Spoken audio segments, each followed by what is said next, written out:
on est ravis que vous soyez intéressés par ce sujet, parce que c'est vrai qu'on a travaillé plusieurs mois sur ce livre qui reçoit un bel écho. Et j'insiste tout de suite sur le fait que ce projet, c'est le projet de Romuald à la base, que la plupart des idées qui y sont présentées sont ses idées.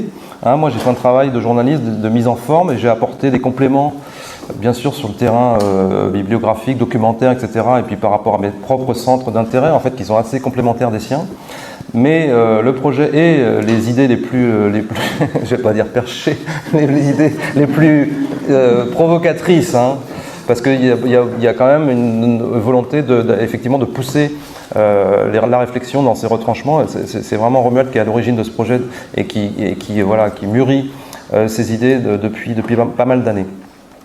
Alors la synchronicité, vous savez tous ce que c'est, parce que je suis sûr que vous en avez déjà vécu. C'est fort probable que tous ici vous ayez déjà vécu des synchronicités. Malgré tout, c'est quand même important de revenir sur des notions de définition pour savoir de quoi on parle et surtout avec quel mot on en parle. Donc, on a l'illustration ici, on a l'emblème de la synchronicité donc, qui a été proposé par Jung, qui est un concept qu'il a proposé avec le physicien Wolfgang Pauli, qui était un physicien quantique qui a eu le prix Nobel en 1945, donc c'était un chercheur quand même pur et dur en physique. Et en fait, le concept même lui a été plutôt soufflé à Jung par Pauli, en fait. Donc c'est plus Pauli qui est presque à l'origine de cette notion de synchronicité. Alors, on peut raconter rapidement la synchronicité du scarabée d'or, puisque donc c'est l'emblème de la synchronicité, du phénomène synchronistique. Donc je vous le raconte très rapidement. On part de là aussi dans le livre. Donc c'est une patiente qui est en cure d'analyse chez Jung, qui était psychanalyste, mais il a fondé un courant qu'il a appelé la psychologie analytique, pour la distinguer de Freud, bien sûr. Et sa patiente en analyse lui raconte un rêve qu'elle a fait la nuit précédente, qui est un rêve au cours duquel on lui remet un scarabée d'or, donc qui est un scarabée sculpté égyptien, qui était un symbole assez important dans l'Égypte antique. Et donc elle lui raconte qu'elle reçoit en cadeau ce scarabée. Voilà. Et au même moment, Jung entend un petit tapotement à sa fenêtre et il se retourne et derrière lui, donc il voit qu'il y a un insecte qui vient d'arriver. Il ouvre la fenêtre et il recueille dans ses mains ce fameux petit scarabée doré, parce que sous nos contrées il est quand même pas d'or non plus, mais il est quand même doré. Et il présente le scarabée à sa patiente en disant « Votre scarabée, le voilà ». Et il explique donc dans ses écrits que cette scène a perforé le rationalisme de sa patiente, qui était très cartésienne, comme on dit aujourd'hui, très rationaliste, donc très les pieds sur terre et refusant toute l'interprétation en termes de symboles, de mythologie, tout ce que vous voulez. Et donc cette scène a perforé son rationalisme et a permis à sa cure d'aboutir finalement. Donc ça a débloqué quelque chose chez elle. Donc ce phénomène-là, on le prend toujours en exemple. Mais pour Jung, qui définissait donc la synchronicité comme l'occurrence simultanée de deux événements, donc un dans la sphère psychique, c'est-à-dire une idée, une pensée, une question, quelque chose qui est de l'ordre de la psyché, donc, et l'occurrence simultanée d'un événement dans le domaine physique, dans la matérialité. Et donc, la définition la plus étroite, disons, de la synchronicité, c'est ça. C'est cette coïncidence de ces deux événements qui sont donc reliés par un lien de sens, mais pas par un lien de cause. C'est vraiment ça l'idée centrale. Mais Jung a ensuite un peu élargi cette notion, cette définition de la synchronicité, en incluant des phénomènes qui font partie aujourd'hui plutôt de ce qu'on appelle la parapsychologie. Par exemple, les phénomènes de vision à distance. Il raconte notamment la vision de Emanuel Swedenborg, qui était un auteur, qui a vu en vision un incendie d'une ville en Suède qui se déroulait à plusieurs kilomètres de là, mais il l'a vu en temps réel. Donc c'est ce qu'on appelle de la vision à distance. C'est de la voyance, mais d'un phénomène qui se passe au même moment, si vous voulez. Donc pour Jung, ça c'était un phénomène synchronistique aussi. Et les phénomènes aussi de prémonition, c'est-à-dire de voyance. Le fait de voir un événement qui va se produire dans le futur, pour lui, ça faisait aussi partie d'une définition au sens large de la synchronicité. Voilà. Donc Romuald va compléter ce que je dis, mais simplement pour dire qu'immédiatement, ça pose beaucoup de questions et ça a des implications en fait. Ça a des implications très profondes et immédiates. c'est que pour que cet événement soit possible, et pour qu'il ait du sens, eh bien, il faut qu'il y ait une espèce de continuum, de continuité entre le matériel et le spirituel, entre le physique et le psychique. Il faut qu'il y ait une espèce de continuité, de substance, de nature, ou bien il faut qu'il y ait une interface, il faut qu'il y ait quelque chose qui permette aux deux de s'articuler. Donc Jung a proposé, avec Paoli encore une fois, le concept d'unus mundus, c'est-à-dire monde unitaire, qui était un concept alchimique qu'il a remis au bout du jour, et qui consiste à dire que le matériel et le spirituel, le physique et le psychique ne font qu'un, ne font qu'un au sein de cet ensemble qu'il a appelé unus mundus. Il a aussi proposé le concept d'anima mundi, donc âme du monde, qui était donc l'idée qu'il y a en fait, entre le psychique et le physique, il y a cette interface qui permet justement cette articulation. Cette interface étant l'âme du monde, c'est-à-dire l'âme du monde pénètre toute chose qui est présente donc dans la matière, à toutes les échelles. On va pouvoir trouver des équivalences avec la notion d'esprit saint, par exemple, dans la chrétienté, si vous voulez, le souffle, etc. Bon, bref, il ne faut pas faire des analogies trop forcées non plus. Et enfin, donc, cette articulation entre le physique et le psychique, elle se fait aussi à l'échelle de l'individu, chez l'homme, à partir d'un autre concept qu'a proposé Jung, qu'il a appelé le psychoïde. Enfin, au départ, c'est plutôt un adjectif, et puis ensuite, c'est devenu un substantif. Mais il disait que l'inconscient était psychoïde parce que justement, il était capable de faire ce lien, cette jonction entre le matériel et le spirituel. Donc voilà pour cette introduction rapide. Je peux quand même ajouter que Jung soulignait que par son caractère acausal, donc sans cause, la synchronicité ne faisait pas sens pour le mental, puisque le mental évolue dans une causalité stricte. Donc pourquoi fait sens la synchronicité? Pour quelque chose qui n'est pas le mental, donc qui chez Jung est le soi, qui renvoie à la notion d'âme ou d'atman, etc. On peut rentrer dans ces détails si vous voulez après. En tout cas, ce n'est pas le mental qui effectivement peut faire sens de la synchronicité. Et la synchronicité justement est déstabilisante et déroutante pour le mental. Alors c'est là que surgit la rétrocausalité et qui va justement ramener la causalité dans le débat sur les synchronicités. Parce qu'il est vrai que Jung et Paoli à l'époque n'avaient pas de modèle pour pouvoir concevoir en fait les synchronicités par un biais causal. Donc ils ont élaboré le modèle d'acausalité, c'est-à-dire de dire qu'il n'y a pas de cause à ces phénomènes. Par la rétrocausalité, on induit une cause, c'est-à-dire que il y a une cause à ces phénomènes de synchronicité. Ça peut être vous, ça peut être des instances supérieures, ça peut être des esprits de la nature, ça peut être une métamémoire, ça peut être plein de choses. Mais il y a une cause. Et ce processus est circulaire, c'est-à-dire qu'il se manifeste à partir du futur vers le passé. Alors ça a été l'apport majeur que moi j'ai essayé de faire par rapport à ce dossier de la synchronicité. Alors Philippe Guillemont l'avait bien sûr aussi pressenti et imaginé avant. Mais moi, mon expérience, elle vient d'abord du chamanisme. C'est-à-dire que mon expérience de terrain, chez les chamans Shipibo, Konibo, et chez les chamans métis aussi, et des chouars aussi d'Équateur, je me suis rendu compte quand même que ce qu'on appelait la synchronicité chez nous, eux, c'était quelque chose de très connu et qu'on peut traduire en français par une façon simpliste, on va dire la science des signes. Mais c'est une vraie interaction avec l'environnement.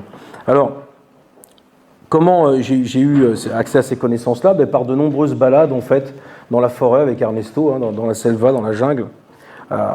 D'abord, à en comprendre le côté naturaliste, vraiment primaire de ces synchronicités. Et en fait, c'est certainement le plus intéressant. C'est-à-dire une vraie communication avec l'environnement.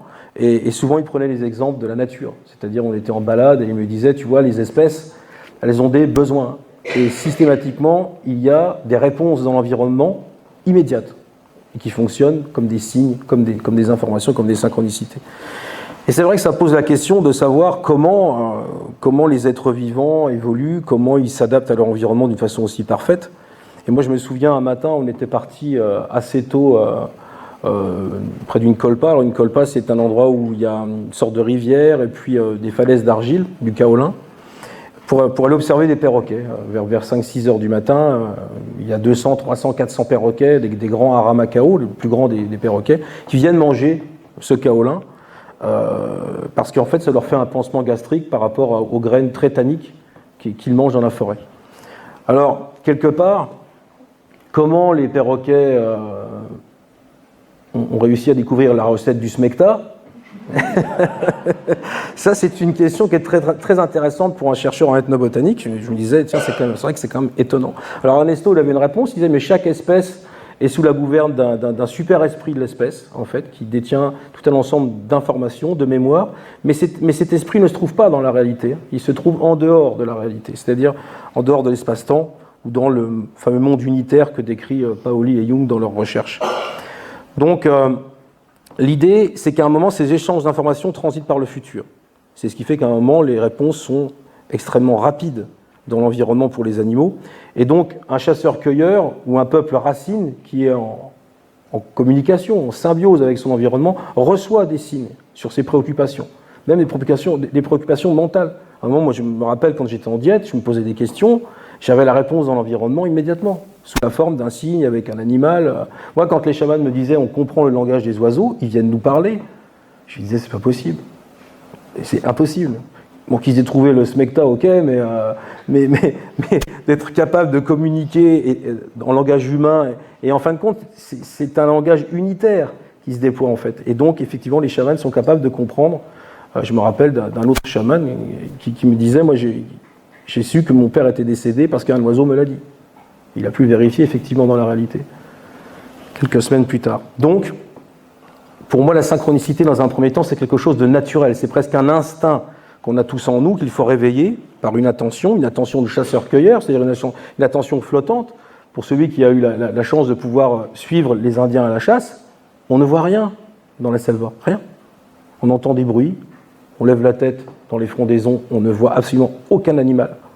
Donc il faut vraiment être une espèce d'état de flottement avec l'intention de vouloir attraper un animal et puis en même temps d'être dans une sorte de détachement, d'écouter des signes, de percevoir des sons. Voilà. Et à ce moment-là, il est possible d'attraper quelque chose. Bon, alors je sais qu'aujourd'hui, moi je ne suis pas un pro-chasse, hein, c'est pas ce que je suis en train de dire du tout, mais sur le terrain, ces peuples racines vivent comme ça. Donc il faut respecter ça, bien sûr. Et c'est quand même une chasse extrêmement réduite, où on prélève uniquement ce dont la tribu a besoin ou la famille a besoin, avec un respect total et bien sûr des rituels hein, pour l'âme de l'animal.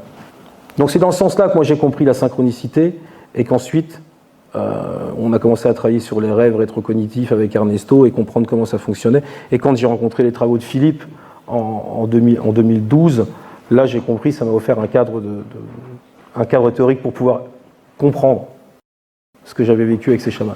Voilà. Voilà, donc effectivement, dans ce livre, on essaye de faire un lien, en fait, et à la base assez improbable, entre des savoirs chamaniques qui remontent à des millénaires, et puis la physique contemporaine la plus pointue, quoi. Donc c'est un peu ambitieux, mais il nous semble que c'est cohérent, qu'effectivement, que c'est justifié à la fois par une base empirique et par une base théorique. Donc ça, je vais y revenir parce que la physique aujourd'hui étudie le concept de rétrocausalité, donc une influence qui s'exerce du futur vers le présent ou vers le passé, de manière très sérieuse, quoi. C'est quelque chose qui est vraiment pris au sérieux, en lien avec l'idée que le temps serait une forme d'illusion, si vous voulez. Donc ça, c'est difficile pour nous de concevoir ça, mais on va y revenir. Je voudrais juste insister sur l'aspect magique, en fait, des synchronicités. C'est ça qui fait que, justement, le mental bug, en quelque sorte, a du mal à accepter ça. Et peut-être que je peux raconter la synchronicité qui est au début du livre, dans l'introduction, qui est en lien avec celle du scarabée de Jung, parce qu'on a vécu quand même ce phénomène tous les deux avec Romuald, et ça illustre un autre aspect qui est l'aspect série, en fait, de synchronicité, l'aspect répétitif. Donc, il se trouve que moi, on habite à 900 km de distance. Hein. Ça n'empêche pas qu'il y ait un lien psychique entre nous, pour le coup. Moi, ce jour-là, donc c'était il y a un an pile, en fait, c'était à la Pentecôte. Je revenais d'une conférence où j'avais parlé de synchronicité un petit peu. Donc, on n'avait pas commencé à écrire le livre, évidemment, et on m'avait dit il faut donner des exemples concrets, etc. Donc, j'avais réfléchi, pendant que je tondais ma pelouse, aux exemples que je pourrais donner. Donc je m'étais dit, je vais raconter l'exemple du scarabée de Jung, évidemment, puisque c'est l'exemple le plus emblématique. Et puis je vais raconter un autre épisode que moi j'ai vécu avec Philippe Guillemant, justement, il y a quelques années, quand on a écrit ensemble La physique de la conscience. J'ai collaboré donc à l'écriture de son livre, j'ai été allé chez lui pour l'interviewer, etc. Et le matin du premier jour où on devait faire l'entretien, donc je devais l'enregistrer, on avait parlé d'insectes. On parlait des insectes, c'était venu comme ça, je ne sais pas comment. Et on parlait des nuisances des insectes, de la présence des insectes dans les maisons, les fourmis, etc.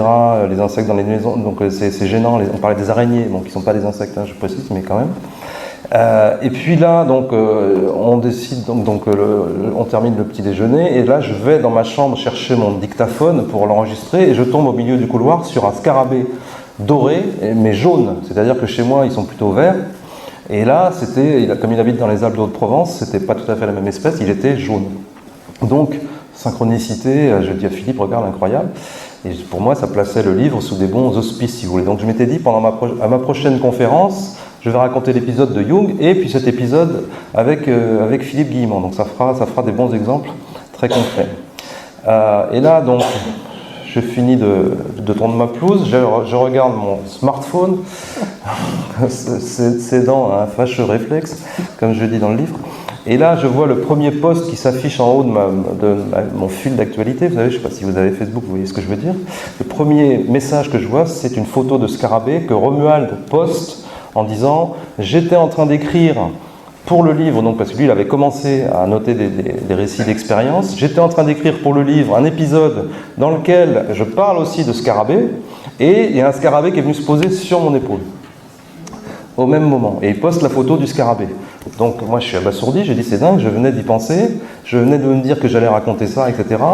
Et je vois cette photo, et donc je m'empresse de la commenter en disant voilà, j'étais en train de penser au scarabée de Jung, c'est incroyable, c'est un très bon signe pour nous aussi, etc. Et là, au moment où je rédige mon message, j'ai un bourdonnement autour de la tête. Et je dis, mais c'est quoi un bourdon, un frelon? J'évacue parce que je suis en train d'écrire, donc je pense même pas que ça peut être un scarabée. Et en fait, c'était un scarabée aussi qui s'est tapé dans ma vitre et qui s'est mis sur le dos comme ça, qui a attendu que je le remette à l'endroit. Et donc, voilà. Et donc, j'ai eu moi aussi mon scarabée doré, au même moment, quasiment, avec quelques minutes d'écart, si vous voulez, que Romuald, alors qu'on pensait tous les deux, dans des contextes différents, au scarabée de Jung. Vous voyez, donc ça illustre l'aspect sériel, le côté série de synchronicité, ce qui augmente la notion d'improbabilité en fait. Plus ça se répète en série, plus c'est improbable. C'est-à-dire que l'improbabilité se rajoute à l'improbabilité, quoi. Et donc on a décidé de raconter ça effectivement dans l'introduction du livre, parce que c'est assez parlant. Et ça illustre le fait aussi qu'il ne faut pas s'empresser non plus d'interpréter des signes, sachant qu'on peut s'illusionner, bien sûr, on peut projeter du sens sur des choses qui n'en ont pas, quoi. Donc c'est un petit peu toute la difficulté, on va y revenir là-dessus. Mais voilà, donc ça illustre le caractère magique quand même des choses.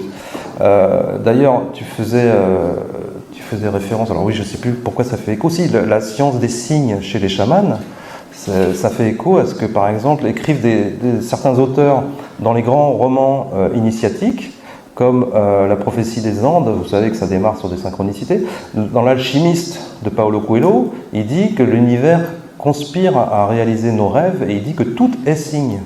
Tout fait signe, tout est signe. Donc c'est la même chose que ce qu'on a dans la science des chamans, finalement. Donc on a ça dans les grands romans initiatiques. On a un ami qui a écrit un roman qui s'appelle Siècle bleu, que je vous conseille aussi, qui est un grand thriller écologique qui s'appelle Jean-Pierre Gou, et qui aussi repose en partie sur les synchronicités, sur le chamanisme, etc., et qui s'inscrit pour moi dans la grande lignée des romans initiatiques. Alors, je vais vous raconter aussi rapidement les synchronicités qui ont été vécues par un chercheur américain qu'on aura ici en duplex en octobre, lors de la prochaine conférence de Vertical Project, qui s'appelle Dean Radin. Donc c'est un chercheur très respecté aux États-Unis qui a beaucoup écrit sur la parapsychologie et sur les phénomènes inexpliqués, télépathiques, etc. Donc dans son dernier livre s'appelle Real Magic, donc la vraie magie. Et on est en train de le faire traduire en français, donc je pense qu'il n'y en a pas beaucoup parmi vous qui ont dû le lire.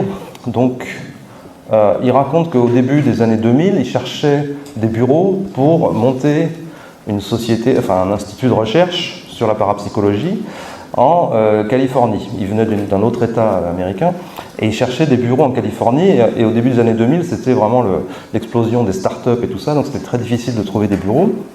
Donc il finit par trouver des petits bureaux dans un immeuble, dans une petite ville de la banlieue de Los Angeles.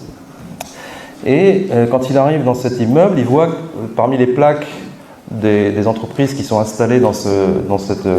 dans ce building, dans cet immeuble, il voit qu'il y a une plaque marquée PsyQuest. Donc psy en anglais, c'est le terme qui désigne la parapsychologie, PSI, hein, et quest signifiant quête, donc la quête du psy. Alors il se dit, c'est pas possible que ce soit de la parapsychologie, parce qu'on se connaît tous, c'est un petit milieu, on connaît les chercheurs qui travaillent là-dessus, on est quelques dizaines, pas plus, donc ça peut pas être un institut de recherche en psy, ça n'a forcément rien à voir avec le psy, ça doit être PSI, par exemple Personal Service Investigation, un truc de détective privé, il pense à quelque chose comme ça, un truc de détective privé, quelque chose qui n'a rien à voir avec le psy. Donc première synchronicité, il voit qu'il y a PsyQuest dans le même immeuble que lui où il installe ses bureaux. Quelques jours plus tard, il prend un autre chemin que son chemin habituel pour arriver à son bureau, et il passe devant un bureau donc, qui est juste avant le sien, et il voit, c'est marqué PsyQuest, laboratoire de recherche. Donc là, il se dit, mais qu'est-ce que c'est que ce truc? Des détectives privés qui font de la recherche, donc ça ne peut pas coller. Donc il essaye de voir ce qui se passe, puis il n'y a personne, les rideaux sont fermés, etc. Donc il revient quelques jours plus tard, et là, il voit qu'il y a quelqu'un à l'intérieur du bureau, donc il rentre là-dedans, et il y a un type derrière un bureau. Donc il arrive, il dit bonjour, je me présente, et l'autre il dit oui, je sais qui vous êtes Dean Radin. Et le mec devient tout blanc, et il a la mâchoire qui se décroche. Il lui dit mais comment ça se fait que vous me connaissez? Et qu'est-ce que vous faites là? Il dit ce que je fais c'est la même chose que vous, je fais de la recherche en parapsychologie, et en fait ça fait 3 semaines que je fais un rituel magique tibétain pour vous faire apparaître dans ma vie, parce que je vais vous proposer de faire partie de mon comité directeur. Donc Radin est complètement estomaqué, il se dit mais c'est dingue quoi. C'est donc deuxième niveau de synchronicité si vous voulez. Donc au passage, ça illustre le côté magique, hein, le côté efficacité des rituels magiques dans le bouddhisme tibétain. Là c'est un rituel qui consiste à visualiser, puis à s'endormir, à méditer et à revisualiser, etc. etc. Bon, c'est des choses qui sont très anciennes. Et donc le type lui dit oui moi aussi je fais de la recherche en parapsychologie, j'ai un associé, voilà on veut faire la même chose que vous. Et donc il lui fait visiter ses locaux et il lui montre le matériel qu'il a acquis pour faire de la recherche, le fauteuil, relax, les trucs pour ne pas avoir d'interférence électromagnétique, enfin tout un matériel aussi informatique, etc. Et Radin réalise qu'en fait tout le matériel, toute la liste de 10 outils bien précis, c'est exactement ce que lui a écrit sur sa fiche et dont il voulait faire l'acquisition, c'est-à-dire c'est exactement ce qu'il avait l'intention d'acquérir pour faire sa propre recherche. Et il réalise qu'en fait cette pièce, elle se trouve de l'autre côté de son propre bureau. C'est-à-dire que là où il a écrit toute cette liste de matériel dont il avait besoin, c'est de l'autre côté du mur où se trouve tout ça en fait. Tout ça est là déjà. Donc évidemment ils vont finir par s'associer et à faire de la recherche ensemble. Donc voilà, c'est fou, mais c'est réel, c'est authentique si vous voulez. Donc qu'en penser? Donc on peut parler de synchronicité, on peut parler de magie, on peut parler de l'univers qui conspire à réaliser nos rêves, etc. Il y a plusieurs façons de le lire, mais il faut reconnaître que c'est hautement improbable. Donc on peut rester sceptique, effectivement on peut rester dans le mental en disant bon tout ça c'est une suite de coïncidences. À l'échelle d'un pays comme les États-Unis, en plus le type ne savait pas du tout que Radin était en Californie à ce moment-là, il ne savait pas comment le joindre, c'est pour ça qu'il faisait ce rituel justement. Voilà, c'est quand même proprement stupéfiant quoi. Oui, non, mais là, c'est vrai qu'on est sur quelque chose d'assez troublant, mais en même temps, tous les phénomènes comme ça liés à la rétrocognition sont pour moi des actes de magie pratiques et réels, parce que quelque part, on crée des événements. Alors, la rétrocognition, on me dit souvent, oui, c'est un peu vague, on ne comprend pas ce concept. Alors, je préfère tout de suite passer dans l'exemple, c'est beaucoup plus simple. La rétrocognition, c'est basé sur un processus mémoriel, lié à une émotion. Donc on a tous, quelque part, je pense, de la mémoire et une capacité à s'émouvoir. Et à partir de là, c'est comme ça qu'on arrive à se renvoyer de l'information du futur vers le passé. Comment ça marche? Un exemple simple, qui m'a encore été donné par un monsieur l'autre jour, qui avait lu ce souvenir du futur et me dit votre truc, ça marche. Moi, je suis hyper cartésien et là, je viens de le faire. Ça fonctionne, votre truc, je valide. J'ai dit, racontez-moi votre expérience.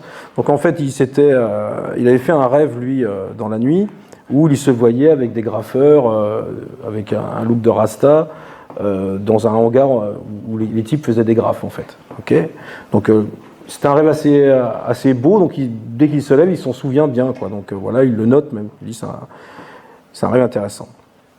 Et puis dans la journée, voilà, il chemine et puis il se retrouve, je crois, c'était l'après-midi, je crois, ou en fin de matinée, à se retrouver devant sa télévision. Et il voit une émission qui était sur le peintre Basquiat, donc avec son look de Rasta, en train de faire des graphes avec d'autres Rastas dans un hangar. Alors là, il voit vraiment, là, il est surpris, ce gars, il me dit, j'étais vraiment surpris parce que j'ai compris tout de suite que j'étais en train de voir mon rêve que j'avais fait la nuit précédente. Donc il dit, j'ai été vraiment ému, la réaction c'était, oh putain, ça marche son truc. Voilà, c'était ça. Et il dit, j'ai vraiment été ému et j'ai repensé à mon rêve. Lorsqu'il s'est ému, qu'il a constaté l'émission et qu'il a repensé à son rêve, il a créé son rêve de la veille. Voilà, c'est comme ça que ça fonctionne.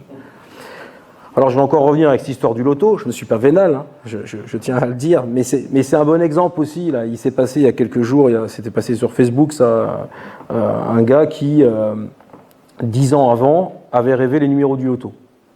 Donc il a décidé de les jouer, il les a joués pendant 10 ans, jusqu'à temps qu'il gagne. Il aurait pu les jouer pendant 1 million d'années et ne pas gagner. Hein. Ça a marché, il a gagné. Quand il a gagné, immédiatement, il a eu une émotion très importante qu'on peut imaginer, et il a repensé à ses rêves, il a repensé à ses numéros qu'il jouait depuis 10 ans. Ce faisant, il s'est rétroprojeté l'information dans le passé. Donc c'est ça la rétrocognition, c'est un acte de mémoire. Notre mémoire fonctionne, et là je m'avance, mais je pense que je peux le faire, parce qu'au regard des résultats expérimentaux qu'on a pu avoir dans nos ateliers, des témoignages de gens qui ont pratiqué simplement chez eux la méthode, parce que c'est accessible à tout le monde, hein. Il n'y a pas besoin d'avoir de prérequis pour ça. Alors il y a des gens bien sûr qui ont plus d'aptitudes que d'autres évidemment, mais c'est accessible à tout le monde. Eh bien à partir de là, on peut comprendre que notre mémoire fonctionne dans les deux sens du temps, c'est-à-dire aussi du futur vers le passé. Et ça c'est fondamental parce que ça ouvre des perspectives extraordinaires. Alors en termes de magie, eh bien, dans nos ateliers, on n'en fait pas beaucoup, parce que c'est quelque chose de qualitatif et c'est quelque chose d'expérimental. Moi, je ne veux pas faire la tournée des Grands-Ducs avec ça, ça ne m'intéresse pas. Je veux vraiment faire quelque chose de... Voilà. Donc on en fait très peu, pour expliquer aux gens comment pratiquer la rétrocognition et créer des synchronicités. Parce qu'à partir du moment où on comprend qu'on a accès dans le système et qu'il y a un lien causal avec notre conscience, il est possible de créer des synchronicités. Alors, l'autre jour, je ne sais plus, je devais être à Paris, je crois, on a un monsieur qui tire une carte, donc en aléatoire, au hasard, parce que c'est une condition sine qua non aussi pour réaliser une synchronicité. Au hasard, il prend dans un jeu de cartes une image avec un dragon, avec une forme particulière, des couleurs particulières, très particulières. Donc il prend pour s'en souvenir la carte en photo avec son smartphone, avec le flash. Donc là, sur la photo, ça fait une tache blanche à l'endroit donc, de la carte sur le dragon. Alors l'idée, c'est de voir se manifester une synchronicité autour de cet élément sélectionné au hasard, donc là, ce dragon, avec un timing. Lui, il avait mis un timing de 1 journée. C'est super court. Quand on fait la première expérience comme ça, en général, je leur dis, mettez 15 jours quand même, parce que quasiment l'avoir dans la minute, il faut quand même un peu s'entraîner, quand même, parce que la rétrocognition, c'est comme un muscle. Hein. Il faut aller à la salle de sport, plus on le muscle, plus c'est facile à produire, les synchronicités. Donc il met un timing de 1 journée. Donc ok, il sort de l'atelier, il prend le métro, boum, tac, il me renvoie 2 heures après l'atelier, ça y est, j'ai eu ma synchro. Et là je reconnais que j'ai été moi-même scotché. C'est-à-dire que dans le métro, il y a eu j'ai encore des graphes, c'est marrant, il a photographié un graphe qui avait été fait dans le métro, qui a exactement la même forme, la même structure que le dragon de sa carte, sauf qu'au niveau du flash, eh bien le graffeur, on ne sait pas quand est-ce qu'il a fait ce graphe, peut-être il y a des semaines ou des années, il y a une tache blanche circulaire d'exactement la même forme et placée au même endroit que sur la carte qu'il a prise en photo. Ça veut dire que tout ce qui rentre dans la conscience au moment du tirage aléatoire est susceptible de se manifester de façon composite lors de la synchronicité. Et ça, je trouve ça extraordinaire parce que ça montre vraiment que notre réalité n'est pas construite sur un modèle matériel ni énergétique, mais complètement informationnel, c'est-à-dire communicable. On pense trop souvent, je pense, aujourd'hui, la psychokinèse en termes d'énergétique, en termes de force. se dit, on repense aux images de Kulagina, essayer de faire bouger la montre, à se concentrer comme ça avec son esprit, c'est pas là que ça se passe. Je pense que ça se fait tout seul, très simplement, mais il faut qu'il y ait cette boucle rétrocausale du constat. Le constat est absolument indispensable au système parce que quand vous constatez, vous créez dans le passé, en fait, voilà, l'événement. Donc constater, c'est créer. C'est le fameux adage qu'on a mis dans le bouquin, parce que c'est vrai que c'est comme ça que ça fonctionne. Donc on est vraiment sur une forme de vraie magie opérative, là. On est vraiment sur quelque chose de concret qu'on peut vérifier. Des synchronicités dans les ateliers, à peu près 90% des gens arrivent à en produire. Alors il y a des gens qui mettent... Alors le timing est très important. Pourquoi ? Parce qu'il permet de mettre un cadre à l'expérience. Alors bien souvent, les gens, ça apparaît, on va dire, dans le timing qu'ils ont mis, mais souvent aussi après. Pourquoi ? Parce que les gens qui sont focales se disent « Ok, j'ai sorti ces éléments-là, il faut jouer une synchronicité autour de ça ». Les gens ont vraiment du mal à lâcher prise, à être dans une sorte d'attention flottante de chasseur-cueilleur. C'est-à-dire qu'ils se disent « Ok, bon, c'est le deuxième jour, je ne l'ai pas vu mon truc ». Même s'ils l'oublient, ils se disent « Ouais, mais j'ai quand même ça à voir là, parce que le timing, ça approche ». Et bien souvent, le timing arrive et ils n'ont pas eu leur synchro. Donc ils se disent « Bon, ben, c'est fini, l'expérience est terminée ». Boum ! C'est là que ça apparaît, parce qu'ils ont lâché prise. Le timing, l'échéance du timing fait qu'à un moment, on lâche prise. Parce qu'on se dit, l'expérience n'a pas marché. Et à partir de ce moment-là, boum, ça se manifeste. Donc c'est important, si vous faites cette expérience, de mettre un timing. Et d'essayer de le respecter ou pas. Mais quand vous aurez lâché prise, ça se manifestera. Mais on a à peu près entre 90 et 95% de réussite à chaque fois sur ce processus. C'est quelque chose qui est vraiment accessible à tout le monde. On est câblé comme ça en tant qu'être vivant. Toute la nature fonctionne comme ça, de toute façon. Donc voilà, c'est une aptitude. Alors, tu as donné deux exemples de synchronicité, donc une à partir du rêve et l'autre à partir de la création volontaire, selon le protocole qui est décrit dans le bouquin. Donc c'est deux cas différents. Ouais. On peut donner d'autres exemples avant de rentrer dans le détail du protocole et voilà, vous expliquer comment le mettre en œuvre si vous souhaitez. Le rêve qui est assez stupéfiant aussi, c'est le rêve du type qui rêve d'un avion qui se crache dans son jardin. Tu peux raconter celui-là ? Ouais, mais ça c'était un des plus éloquents aussi. Parce que, on n'est pas sur un phénomène là du coup simultané. Vous voyez que c'est de la synchronicité, mais avec un décalage dans le temps. Donc on parle de synchronicité avec dans une acception large, disons. Ouais, il y a un monsieur qui m'envoie au tout début de cette recherche, ça devait être en 2017, un témoignage où il me dit, mais moi il m'est arrivé ça. Depuis que je suis gamin, je rêvais d'un cauchemar récurrent où je voyais un avion se scratcher à côté de moi dans mon jardin et ça m'a vraiment traumatisé pendant des années. Il faisait ce rêve, enfin ce cauchemar plutôt, de façon récurrente. Et puis un jour, il a changé d'activité, il est allé à la campagne, il est devenu agriculteur et ça s'est vraiment passé. Un jour, boum, il y a un avion de chasse qui s'est scratché dans son verger. Alors lui, il a quand même été sidéré parce qu'il a repensé à son cauchemar récurrent qu'il faisait depuis des années et des années. Il a constaté en fait la réalité de son rêve prémonitoire. Lorsqu'il l'a constaté, l'émotion, il m'a dit, elle était décuplée, c'était monstrueux, quoi. J'aurais pleuré, machin, tout ça. Et forcément, il s'est souvenu de tous ses cauchemars et ce faisant, a réussi à renvoyer une information sur plus de 30 ans dans le passé. Et Ernesto disait que plus la charge émotionnelle est forte, et plus on a la possibilité de renvoyer quelque chose dans le passé lointain. Ça, c'est important. Et on peut faire aussi constater par autrui, par plusieurs. Et alors là, c'est encore plus de force. Et c'est comme ça que se constitue notre réalité, malheureusement.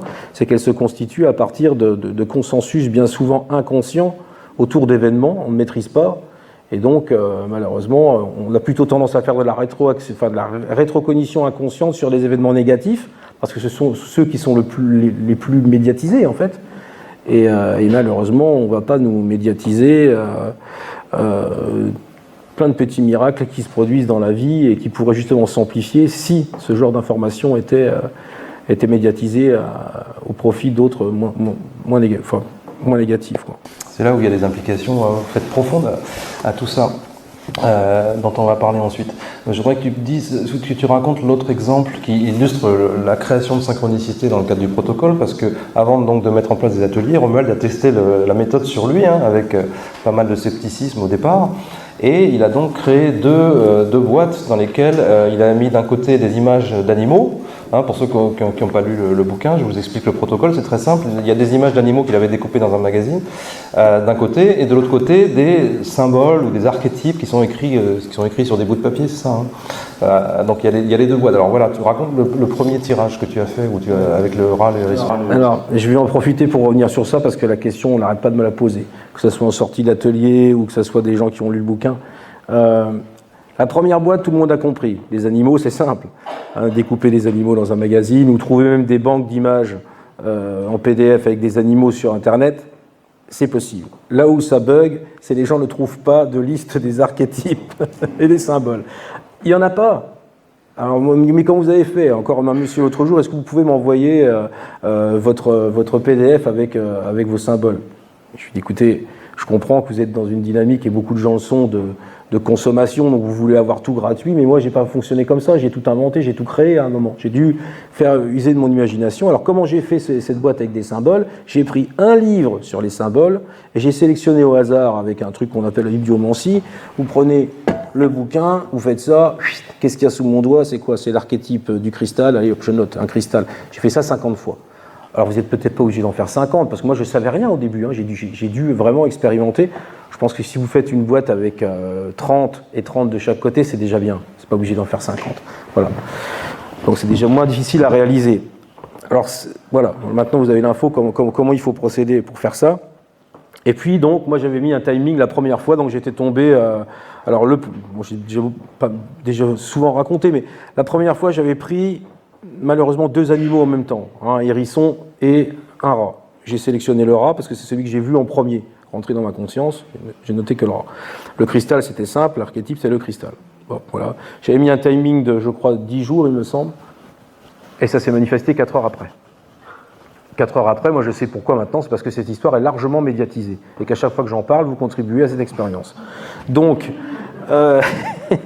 4 heures après, qu'est-ce qui s'est passé? Ben boum, je prends ma télécommande qui m'échappe des mains comme une savonnette qui tombe par terre et ça change le programme. Tac, et j'atterris sur une chaîne de jeux vidéo. C'était le 10 janvier 2013, c'est la première expérience de création volontaire de synchronicité et apparaît à l'écran dans ce jeu vidéo un énorme rat avec des cristaux de quartz disposés sur le dos comme des piquants de hérisson. Voilà. Et là, je capte. Hein. Là, je fais « Ah !» j'ai là, c'est fort. Là. Et j'ai eu du mal à... J'avais encore des frissons. Hein. Je suis sorti, je me rappelle, je suis sorti de la maison, il pleuvait, je me suis dit « Waouh, qu'est-ce que je viens de vivre là? Qu'est-ce que c'est que ce truc? Ça fonctionne !»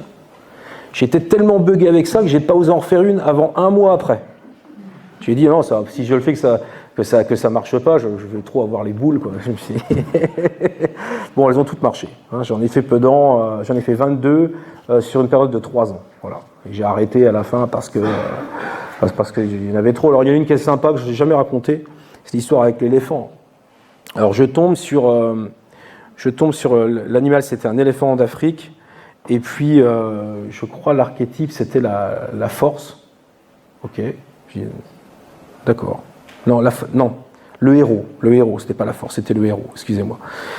Le héros et l'éléphant.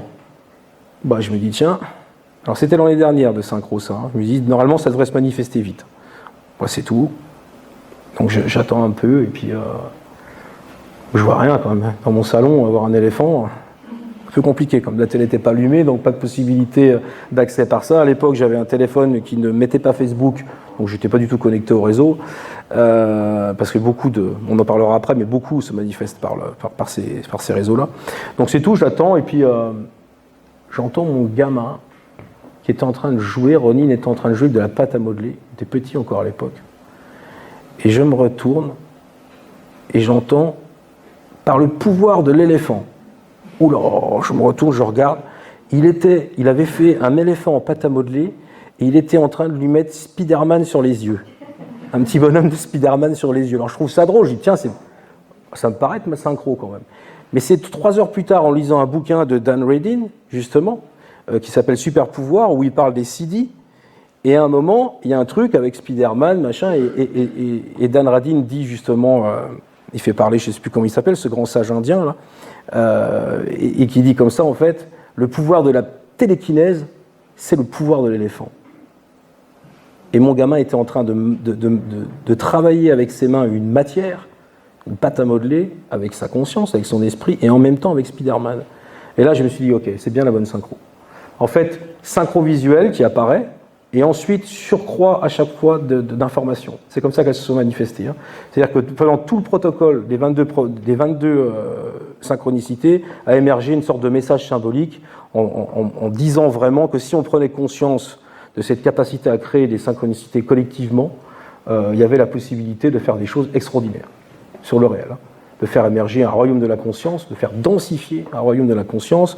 Il y avait l'idée de la fontaine de jouvence, de la régénération de la vie, la quête du Graal, tout ça est apparu à chaque synchronicité. Hein, ça a créé une histoire que je n'ai pas développée dans Souvenir du futur parce que ça pourrait être un livre à part entière, peut-être que je ferai plus tard, mais qui a donné en fait toute cette trame, hein, clairement.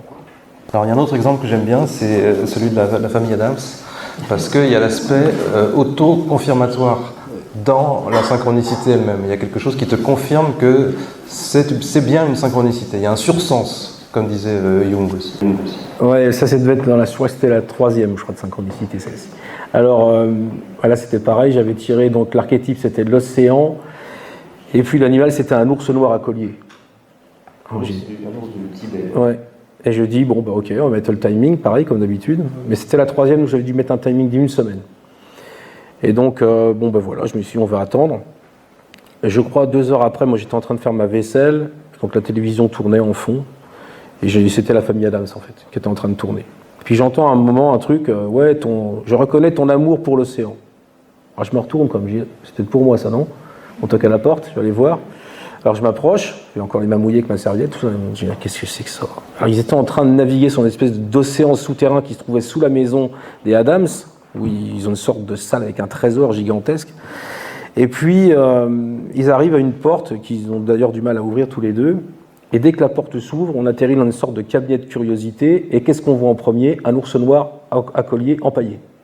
Là, j'ai fait waouh, là c'est ça. L'océan et l'élément animal qui apparaissent en même temps, c'est bon, c'est la synchronicité. Mais là où c'est très fort, c'est qu'après, quand le plan de caméra tourne, on se retrouve avec l'illustration de la gravure au pèlerin qui est dessiné sur le... Alors c'est une image qu'on a, Najib, c'est le type qui passe sa tête à travers la voûte. C'est ça, il y a ça dans la famille Adams. C'est complètement improbable. C'est l'emblème graphique de la synchronicité. C'est comme ça qu'a été publié Synchronicité par Jung. C'est une image emblématique. C'est l'image de couverture du livre de Jung et qui est souvent reprise d'ailleurs dans des livres qui parlent de synchronicité. Donc ça voulait dire c'est bien pas synchro et effectivement voilà c'est une autoconfirmation. Ça à chaque fois ça s'est produit à chaque synchronicité. D'auto-référentiel comme ça, clairement. Alors, il y a des mots-clés dans toute cette histoire, c'est les mots intention et attention. Parce que dans le protocole que propose Romuald, il faut associer la demande d'une création de synchronicité à une intention, c'est-à-dire quelque chose qui va nous amener de l'information qui est utile pour un projet qu'on a, pour quelque chose qu'on veut faire, que ce soit au plan professionnel, personnel, changement de vie, changement d'activité, changement de lieu de vie, etc., déménagement. Donc ça, c'est l'intention qui est importante. Et l'attention, derrière, c'est important aussi, bien sûr, ne serait-ce que pour capter le signe, pour capter la synchronicité. Et comme dit Romuald, à la télévision ou sur les réseaux sociaux, etc., il y a beaucoup de synchronicité qui se passe. Mais pourquoi? Parce qu'on est bombardé. En fait, on est bombardé d'informations, de choses qui sont susceptibles d'avoir du sens. Donc le risque, effectivement, c'est de projeter du sens sur des choses qui n'en ont pas, hein, parce que sortez dans la rue, il y a des affiches publicitaires, il y a des slogans sur la moindre camionnette qui passe dans la rue, voilà, donc il y a de l'information partout. Donc toute la difficulté, c'est d'arriver à faire le tri en fait dans cette information. Alors là, poser une intention, donc c'est complètement central. Et ça, tu vas le détailler parce qu'effectivement, dans les ateliers, tu demandes aux gens de créer une synchronicité à partir d'un tirage aléatoire en l'associant à quelque chose qui relève d'une question intérieure. Et je passe donc sur cette notion d'intention sur laquelle Romuald va revenir, et après, il y a la question de l'attention.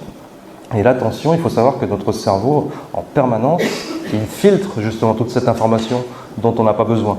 Et l'essentiel, 95-99% des informations que notre cerveau capte, en fait, elles sont filtrées, elles ne viennent pas à la conscience, parce qu'on n'en a pas besoin. Quand on traverse la rue, l'information dont on a besoin, c'est de savoir s'il n'y a pas une voiture qui risque de nous écraser. hein, et donc on est absorbé dans nos pensées, etc. Donc on filtre tout un tas de choses. Mais moi j'aime bien la phrase de Krishnamurti qui disait qu'on devrait vivre en permanence comme si on était enfermé dans une pièce avec un serpent. Hein, c'est-à-dire que ça ne veut pas dire qu'il faut avoir peur, ça veut dire qu'il faut être hyper vigilant. Et ça, on retrouve ça dans le bouddhisme, dans l'hindouisme. Vous savez, le pouvoir du moment présent de Eckhart Tolle, c'est ça. C'est l'hyper-attention au moment présent. De toute façon, on n'est que dans l'instant présent. C'est justement en étant dans le présent qu'on transcende le temps, hein, selon mon point de vue. Mais cette histoire d'attention à l'instant présent, ça correspond à l'hypervigilance de Krishnamurti. Et donc, dans cet état d'hypervigilance, mais qui doit être une attitude naturelle, qui ne doit pas être une attitude forcée, justement. C'est quelque chose qui doit procéder aussi d'un lâcher-prise, quoi, en fait. Voilà, qui doit se faire complètement naturellement. Et à partir de là, on est susceptible de capter ces informations-là. On a ça aussi dans les dialogues avec l'ange, d'ailleurs. On en a parlé ce matin dans une interview. Les dialogues avec l'ange, pour ceux qui ne connaissent pas, hein, c'est donc une canalisation célèbre, mais qui est un texte d'une très grande beauté poétique, etc., qui n'appartient pas du tout au registre du New Age, si vous voulez, même si c'est effectivement une forme de canalisation. Et l'ange étant une espèce de métaphore, si vous voulez. Et l'ange répète sans cesse « sois attentif ». Sois attentif. On retrouve ça chez Castaneda, on retrouve ça chez Huxley. Huxley, son dernier livre, son dernier roman s'appelle L'île, et le premier et le dernier mot du roman, c'est attention. C'est un perroquet, c'est une espèce de perroquet qui n'arrête pas de répéter ça tout au long du bouquin. Attention, attention. Mais c'est pas attention au sens sois prudent, prends garde, c'est attention au sens sois attentif. Hein. Donc on a ça dans tous les enseignements en fait de toutes les traditions, hein, cette idée d'être attentif à l'instant présent et à ce que effectivement l'univers peut nous apporter comme signe si on veut l'interpréter comme ça.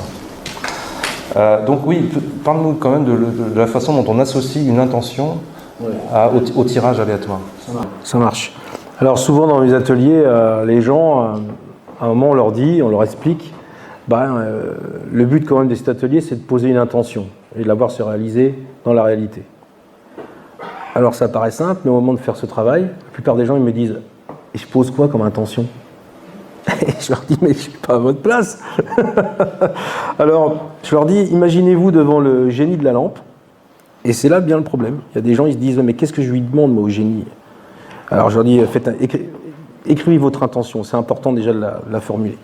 Faites votre lettre au Père Noël quantique, et puis vous verrez ce qui va se réaliser. » Non, c'est super important de l'écrire, et de bien l'articuler. Alors cette intention, bien sûr, elle va changer au fur et à mesure du temps, elle va évoluer, parce qu'il faut bien poser une intention de départ. Alors j'essaye de leur dire aussi que ça ne soit pas une intention trop égotique, que ça ne soit pas moi, je veux une Porsche dans 2 jours. Ça peut arriver, mais bon, voilà, à un moment, je leur explique, j'essaie de leur expliquer un truc fondamental, c'est que, et ça c'était Ernesto qui m'avait appris ça, quand on pose une intention, il ne faut pas qu'elle soit que pour soi. Mais c'est quoi pour soi ? C'est ça la question, c'est qu'est-ce qu'on est ? En fait, la question que posait Ernesto, c'était qu'est-ce qu'un être humain ? Et en fait, il y avait une sorte de mise en abîme dans sa réflexion qui était, mais on est un cosmos complet en fait. Et si on a une intention par rapport à ce cosmos qu'on est en fait, à ce moment-là, effectivement, ça a plus de force. C'est quoi ce cosmos ? Tout simplement, on est un être en interrelation permanente. On est constitué de micro-organismes, notre système immunitaire peut être vu comme un écosystème, et c'est d'ailleurs aujourd'hui comme ça qu'il est vu par plusieurs chercheurs de pointe. Notre microbiote est un écosystème avec plusieurs centaines de milliers, d'espèces de bactéries à l'intérieur de nos intestins. Donc si à un moment vous avez une intention globale, simple, moi je leur dis, écoutez, moi celle que j'ai posée, elle est très simple. J'ai dit, je veux être en bonne santé, moi, mon corps, mon microbiote, mon écosystème somatique, je veux être en harmonie avec ma famille, avec mes amis, dans 30 ans. Mais quand vous faites ça, vous allez atteler les forces de la vie, tout simplement. La vie, elle fait quoi ? Qu'est-ce qui définit la vie ? Elle se perpétue, voilà. Elle avance, toujours. Elle a occupé toutes les niches écologiques de cette planète, même les plus difficiles. Qu'on soit dans les abysses, qu'on soit dans les interstices rocheux à la frontière des volcans. La vie s'adapte partout. Dès qu'il y a une faille, la vie s'engouffre. Mais c'est cette intention qu'il faut capter et qu'il faut mettre à profit lorsqu'on fait une demande. dans une synchronicité, parce que ça a beaucoup plus de force dans la réalisation. C'est ce que disait Ernesto. Et si tu es en phase avec, si tes intentions sont en phase avec ce que tu es physiologiquement, mais aussi avec un environnement harmonieux, un jardin, une chakra, on appelle ça là-bas en Amazonie, si tu es dans une chakra qui est bien, avec des belles plantes, bien cultivées, tout ça, si tu es en harmonie avec tout ça, tes intentions, elles vont démultiplier. Donc voilà, donc j'essaye de dire aux gens, ayez des intentions qui ne soient pas que pour vous, et aussi, bien sûr, de penser à votre prochain. C'est super important. Voilà. Ayez des grands rêves, mais des rêves collectifs, c'est très important. On peut peut-être commenter l'image du livre donc, sur ce qu'on appelait la bifurcation des lignes temporelles, et où on parle justement de la santé, on fait référence. Non, la bifurcation de lignes temporelles, c'est celui-là, voilà. Hein, donc pour expliquer de manière très schématique comment pourrait fonctionner en fait cette mécanique qui reste spéculative, bien entendu, mais encore une fois, il y a une base empirique assez forte. Donc Romuald, tu veux la commenter ? Ouais, mais en fait ça vient d'un rêve au départ. Ça vient d'un rêve que j'avais fait à peu près 6 mois avant l'écriture de l'ouvrage OVNI et Conscience. Alors ça effectivement c'est une figuration extrêmement basique. On n'a pas pu avoir les moyens de faire l'iconographie qu'on aurait voulu et le temps surtout de la faire, parce que sinon on aurait fait un truc beaucoup plus élaboré. C'est déjà très bien, donc je pense qu'on comprend. L'idée en fait c'est que moi j'ai fait ce rêve, c'était en 2015, où moi j'étais dans une sorte de vaisseau personnel, c'est-à-dire que ma vie, j'avais un vaisseau de vie en fait, j'étais comme dans un ovni en fait dans ce rêve, et je me voyais en fait survolant une ville où la ville c'était ma vie en fait, c'était comme si je voyais ma vie du dessus de façon panoramique, et j'évoluais avec ce vaisseau personnel. Et ce vaisseau était relié à une sorte de GPS en dehors du temps et de l'espace qui me donnait des infos et qui me montrait qu'il y avait des voies qui étaient clairement en rouge qu'il ne fallait pas que j'emprunte, des zones dangereuses, des zones avec de la maladie, des accidents, avec des déceptions, enfin avec de la frustration, je sentais bien ça. Et puis il y avait plein de voies vertes qui venaient s'optionner et qu'on me disait passe par là. Voilà. Et j'entendais dans la tête, dans le rêve, on me disait mais en fait ce GPS de la conscience s'appelle Spirit. Voilà, l'esprit en anglais. Et voilà. Et moi, ça m'a inspiré donc cette idée qu'on pouvait certainement utiliser une métaphore comme ça. Alors Philippe l'a développé dans la physique de la conscience, je pense quelques mois plus tard. Donc moi, j'étais pas du tout au courant de l'analogie du GPS en fait. Et quand je l'ai vu apparaître dans son modèle qu'il avait fait pour OVNI et Conscience, j'ai bien compris que voilà, c'était un rêve, c'était vraiment un rêve rétrocausal qui allait prendre son sens dans le futur. Alors nos intentions, elles fonctionnent comme ça, c'est-à-dire comme un GPS, on va adresser à ce GPS une intention, et puis ce GPS, il va vous faire bifurquer, et ces bifurcations sont ces fameuses synchronicités. Chaque fois que vous avez une synchronicité, tac, ça bouge, vous bifurquez. Ça va même jusqu'à faire bouger l'univers, cette histoire, c'est-à-dire qu'à chaque fois, tac, ça dédouble ça dédouble et en même temps ça fait descendre, c'est un double mouvement, ça fait descendre dans la densification de la réalité une commutation de lignes temporelles. Alors ça paraît très abstrait, mais Ernesto disait ça aussi, il disait que sous ayahuasca, et moi j'ai vu ça aussi, l'univers ressemble à une espèce de plat de spaghettis, toutes nos vies ressemblent à une espèce de vaste réseau. Alors c'est une image qui est très connue chez les peuples racines, on la retrouve chez les aborigènes d'Australie, avec un concept qui s'appelle le Yunam. Le Yunam, c'est cet extraordinaire réseau presque synaptique de pistes de son qui recouvrent toute l'Australie. C'est le même principe. Et l'idée, c'est de naviguer en conscience là-dedans. C'est d'arriver à échapper aussi les bifurcations qui sont celles des ancêtres, c'est-à-dire du passé, c'est-à-dire les répétitions. Aujourd'hui, il y a plein de thérapies qui travaillent sur ça, les constellations familiales, pour essayer de débugger des systèmes de répétition qui sont à la fois dans le passé, mais à la fois dans le présent et dans le futur, puisqu'ils se répètent. Donc c'est d'en prendre conscience pour pouvoir bifurquer. Alors, ces technologies de la conscience rétrocausale, je pense, peuvent effectivement permettre de débugger très fortement et d'aller vers le meilleur des futurs possibles, qu'ils soient personnels ou collectifs. Voilà. Alors ouais, j'ajoute donc sur ce schéma, on a illustré de manière très manichéenne un futur souhaitable, positif, et un futur négatif dans lequel le personnage tombe malade.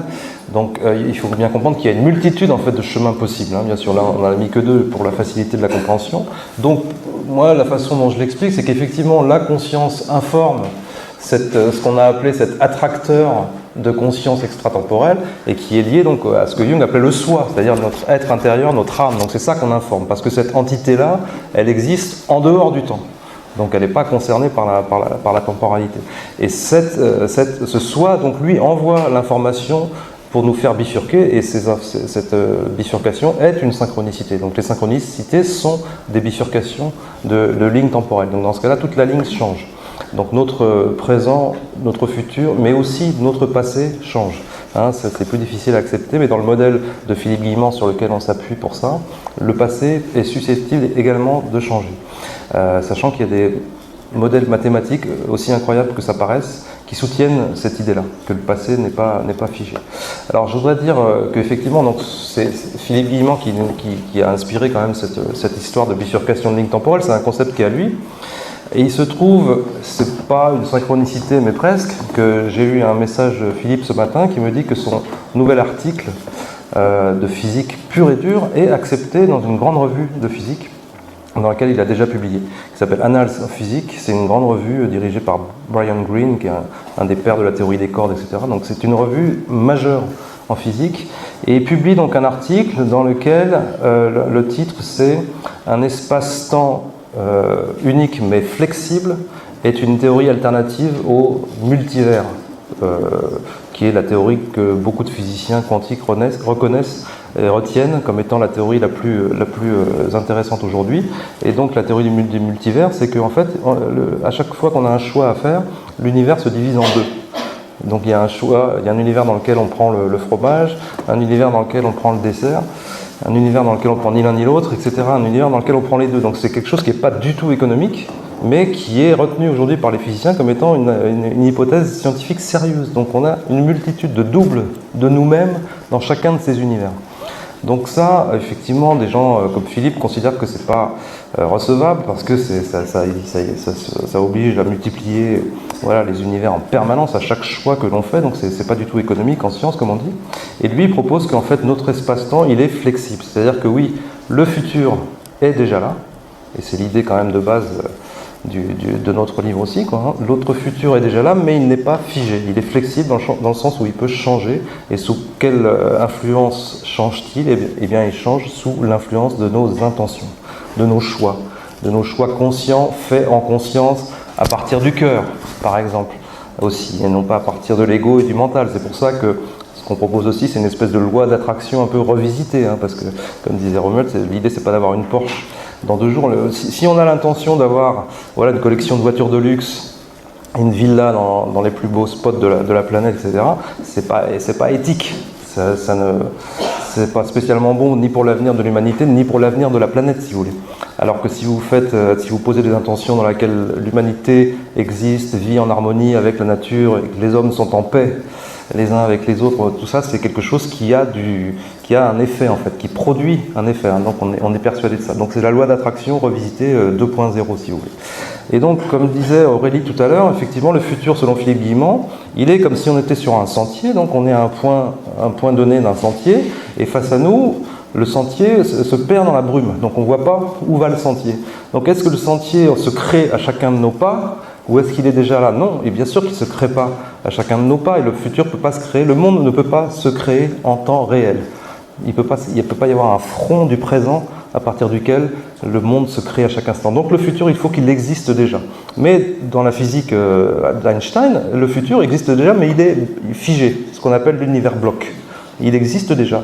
Donc on peut pas le bouger. Donc on n'a pas de libre arbitre. En plus, donc Philippe réintroduit le libre arbitre là-dedans. Donc, mais simplement, on a une illusion qui est liée au fait que quand on est sur notre sentier, si on se retourne, on voit qu'on a parcouru un seul chemin. Donc on a l'illusion que devant nous, il y a un seul chemin. Mais non, devant nous, il y a une multitude de chemins, y compris pour aller au même endroit. Vous voyez, on peut prendre plein de chemins différents, même pour se rendre au même point, si vous voulez. Donc du fait qu'on sait qu'on a parcouru un seul chemin, qui est notre passé, on a l'illusion que devant nous, il y a un seul chemin, alors qu'il y a une multitude de chemins. Et ces chemins sont superposés comme sont superposés les états des particules quantiques, si vous voulez. Ils ont tous une probabilité d'arriver, de s'actualiser, de se réaliser dans la réalité en fonction des choix qu'on fait, en fonction de notre voilà de ce qu'on fait en ce moment dans sa vie. Mais ils ont tous, en tout cas, une certaine probabilité de se produire. Des choses qui sont plus ou moins probables, évidemment. Voilà. Et en tout cas, il faut penser ça comme effectivement le brouillard se dissipe petit à petit et nous montre cette multitude de chemins qu'on peut emprunter. Et c'est là qu'on peut exercer justement notre libre arbitre. Donc ça permet de concilier les notions de libre arbitre et de destin. Il se trouve qu'avec Aurélie, on vient de collaborer à un dossier qui va traiter de ça dans le prochain Inexploré. Destin, libre arbitre, incarnation, destinée, etc. C'est des questions qui restent assez fascinantes aujourd'hui et pour lesquelles il n'y a pas forcément de réponse simple et définitive. Voilà ce que je voulais dire là-dessus. Oui, sur le pouvoir de l'intention, je peux peut-être parler un peu des expériences de Dean Radin. Simplement pour vous dire très rapidement que aujourd'hui, donc, en physique et même dans la recherche en parapsychologie, il y a des expériences pour lesquelles l'influence du futur est la meilleure explication possible. Donc ça reste un peu spéculatif, on va dire, mais bon, il y a ça dans des expériences de physique quantique, hein, dans ce qu'on appelle les expériences de gomme quantique, etc. Il y a des influences qui semblent s'exercer à rebours du temps, donc ça c'est une façon de l'interpréter. Mais par exemple, Dean Radin, il a mis en place une expérience très simple dans laquelle il demande au sujet d'appuyer sur un bouton avec l'intention d'entendre un son. Ça va être un extrait de musique, un extrait de film, un jingle publicitaire connu, etc. Donc ils posent simplement l'intention d'entendre ce son. Donc soit ils vont entendre un son, effectivement, soit il n'y aura rien. Soit il y aura juste un clic. Et en fait, le dispositif expérimental, il est constitué d'une suite de générateurs aléatoires. Ce sont des machines à produire du hasard, d'accord, qui sont installées en chaîne. Si vous voulez, donc sans rentrer dans les détails techniques, simplement le montage garantit que si l'intention n'a pas d'action, le résultat sera 50-50. C'est-à-dire dans 50% des cas, il y aura eu un son, dans 50% des cas, il y aura eu juste un clic. Or, les résultats sont supérieurs au hasard. Ils sont statistiquement, significativement supérieurs au hasard. Donc comment expliquer ça? Eh bien, Dean Radin et ses collègues proposent que c'est le fait d'entendre le son, la satisfaction, pas la sidération, mais c'est la même idée, hein, la satisfaction d'entendre ce son qui rétroagit sur la chaîne d'événements aléatoires à travers les machines, à travers les générateurs. Donc on a des expériences comme ça pour lesquelles l'influence du futur s'exerce vers le passé, si vous voulez. Et il y a de plus en plus de recherches comme ça, même, bon, après on peut parler des expériences sur la prémonition, hein, les expériences de Daryl Bem, etc., où il y a plein d'expériences qui ont été publiées dans des grandes revues de psychologie notamment, pour lesquelles, d'ailleurs le titre global de toutes ces expériences, c'était « Sentir le futur ». Donc c'est l'idée que le futur, pour qu'on puisse le sentir, il faut bien qu'il existe. Il faut bien qu'il existe déjà d'une certaine manière, même s'il n'est pas figé, il faut bien qu'il existe, si vous voulez. Donc on a de plus en plus de données théoriques et expérimentales qui vont dans ce sens-là, et c'est ça qui permet de proposer effectivement la rétrocausalité, la rétrocognition, comme une explication, comme un modèle explicatif aux synchronicités, alors qu'à l'époque de Jung, ces idées-là étaient pas envisageables, c'était trop spéculatif, si vous voulez. Même dans les années 50, Olivier Costa de Borgard, qui était un grand chercheur du CNRS, un grand physicien, il avait proposé la notion de rétrocausalité. Mais c'était trop difficile d'envisager qu'effectivement le temps ne soit pas quelque chose qui soit absolu. Or aujourd'hui, le temps, en physique, c'est quelque chose qui est complètement remis en question. Il y a certaines disciplines de la physique dans lesquelles on se passe complètement de notion de temps, notamment à l'échelle quantique. Un chercheur comme Carlo Rovelli nous explique que le temps ne s'écoule pas à la même vitesse quand vous êtes au niveau de la mer ou quand vous êtes au sommet d'une montagne. Donc aller comprendre ça, c'est impossible. Le fait de dire qu'est-ce qui se passe en ce moment sur Vénus, ça n'a pas de sens. La question n'a même pas de sens, je ne saurais pas vous expliquer pourquoi, parce que j'ai du mal à le comprendre. Donc ça n'a pas de sens, juste la question n'a pas de sens, il n'y a pas de notion de simultanéité. Le temps est lié à la gravitation, le temps est lié à la masse, le temps est lié à la présence de matière ou non, etc. Donc le temps peut très bien être une illusion qui est liée à notre cerveau, à notre conscience, mais qui n'a pas d'existence absolue. Qu'est-ce qu'on mesure quand on prétend mesurer le temps?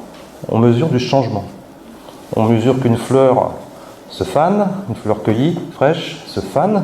On mesure que nos cellules vieillissent et on appelle ça temps. On mesure que l'aiguille de l'horloge change change de place et on appelle ça temps, mais c'est une convention. C'est juste ce qu'on mesure réellement, c'est uniquement du changement.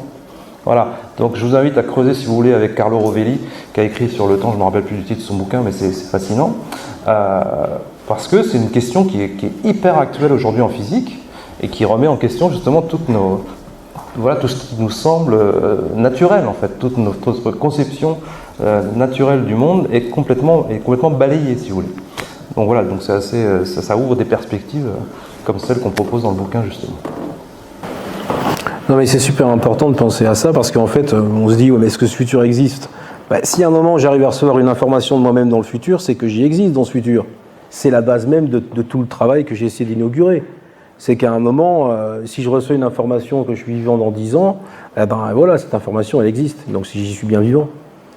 C'est rassurant quand même, hein, quand on voit le prix des assurances vie qu'on nous vend...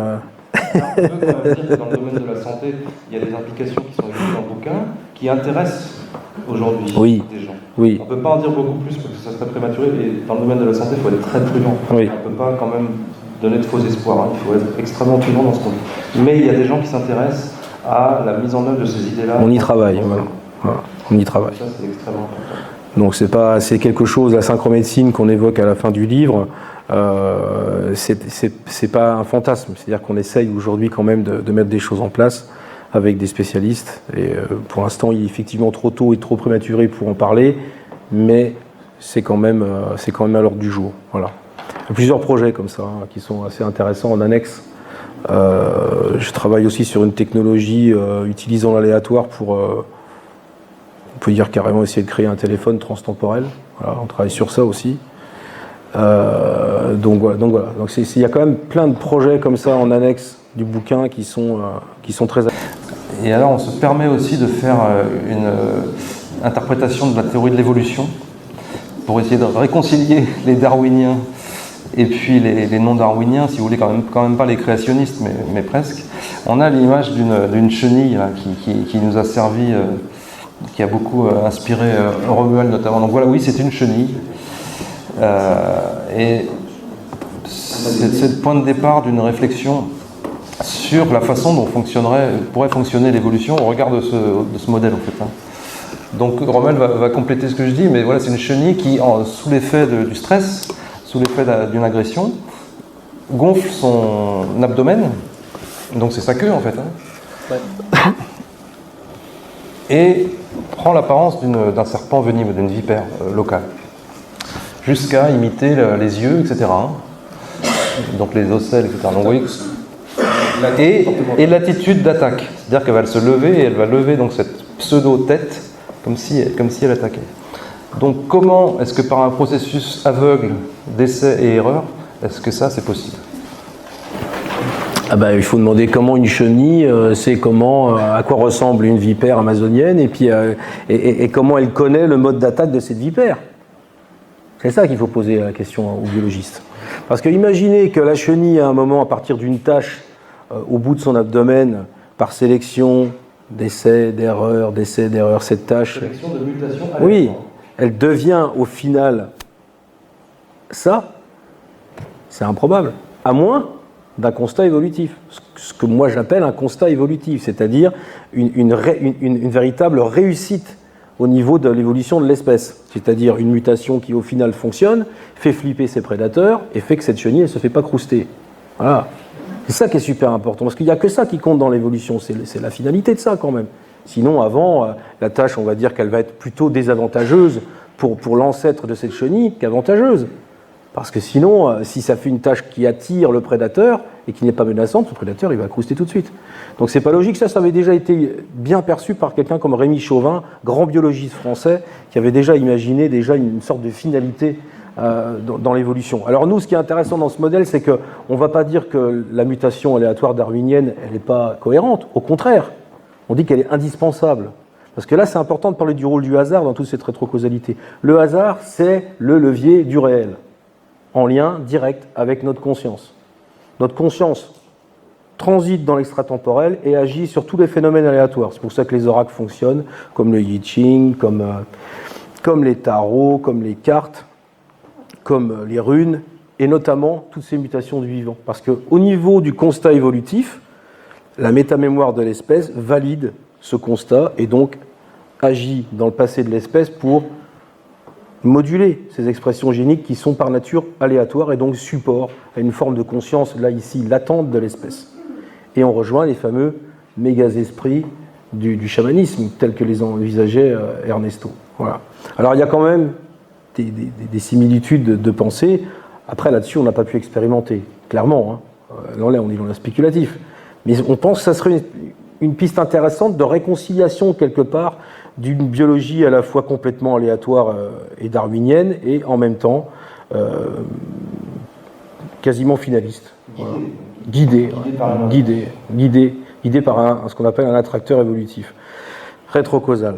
Donc, quelque part, on réconcilie Darwin et Lamarck, qui vont se faire une bonne soirée ce soir, et puis voilà.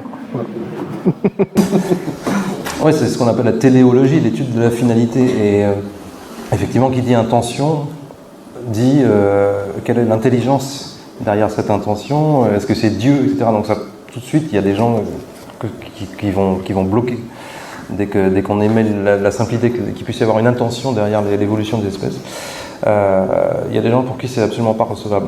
Bon, c'est dommage parce que, pourquoi pas, après tout, et surtout, c'est un exemple parmi plein d'autres, hein, parce que des cas de mimétisme comme ça, dans la nature, il y en a des milliers, quoi, hein, voire des millions. Donc voilà, ça pose quand même question. On va conclure là, puisqu'il nous reste quelques minutes avant de passer à la deuxième partie, hein. Pour moi, ce que je retire de tout ça, pour moi, c'est ce processus, ces fameuses synchronicités, ça nourrit un processus de développement, non pas personnel, mais transpersonnel. J'aime bien dire ça parce que le développement personnel, c'est intéressant, mais c'est aussi une espèce d'impasse. Dans le sens où la personne, étymologiquement, et puis voilà, dans l'histoire, personne, ça veut dire masque.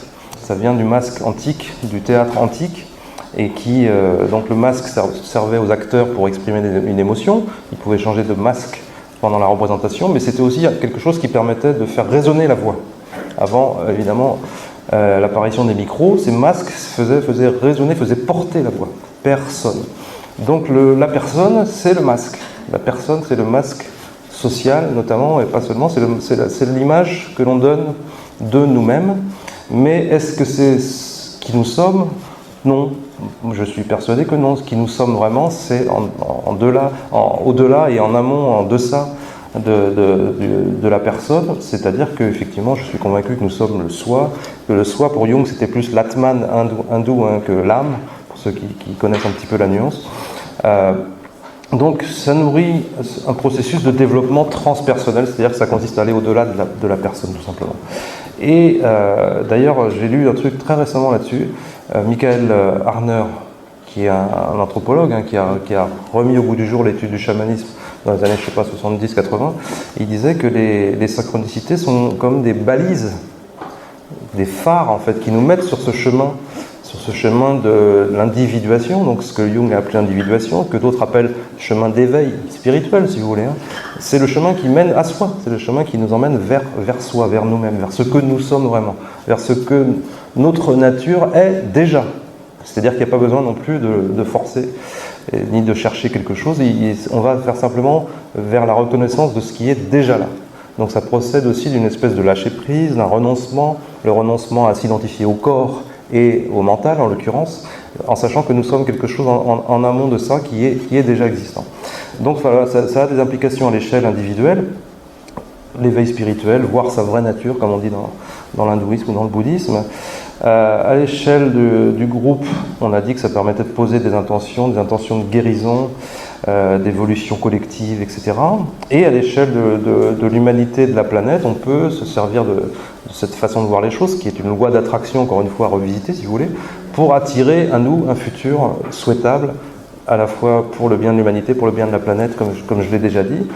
Et ça demande un effort aussi de renoncement, de renoncer à se focaliser sur la partie noire, sur l'ombre, hein, ce que Jung a appelé l'ombre du monde. C'est-à-dire essayer de voir la lumière et d'attirer à nous la lumière. Ça ne veut pas dire être naïf, ne pas voir qu'il y a du mal, ne pas voir qu'il y a de la violence, ne pas voir qu'il y a de l'injustice, de la misère, etc. Mais c'est avoir conscience de ça en sachant qu'on peut attirer quand même à nous quelque chose où ces choses-là, finalement, s'estompent progressivement. Si on ne fait pas ce travail-là, on contribue à renforcer tout simplement la négativité. C'est clair et net, moi j'en suis convaincu de ça. Le mal est un bien en formation, mais pas encore prêt, comme on lit dans les dialogues avec l'ange. La lumière ne naît pas des ténèbres, mais les ténèbres meurent à la lumière. Dialogue avec l'ange. Donc voilà, donc on a ce travail, on a cette responsabilité, à la fois individuelle et collective, de faire ce travail-là pour attirer à nous ce que certains de nos amis appellent le futur souhaitable. Voilà sur quoi je voulais terminer pour ma part. Oui, non, mais je pense que tu as très très bien résumé l'enjeu de tout ça. C'est vrai qu'on est sur quelque chose où on essaye aussi d'offrir à nouveau, je pense, un acte libératoire.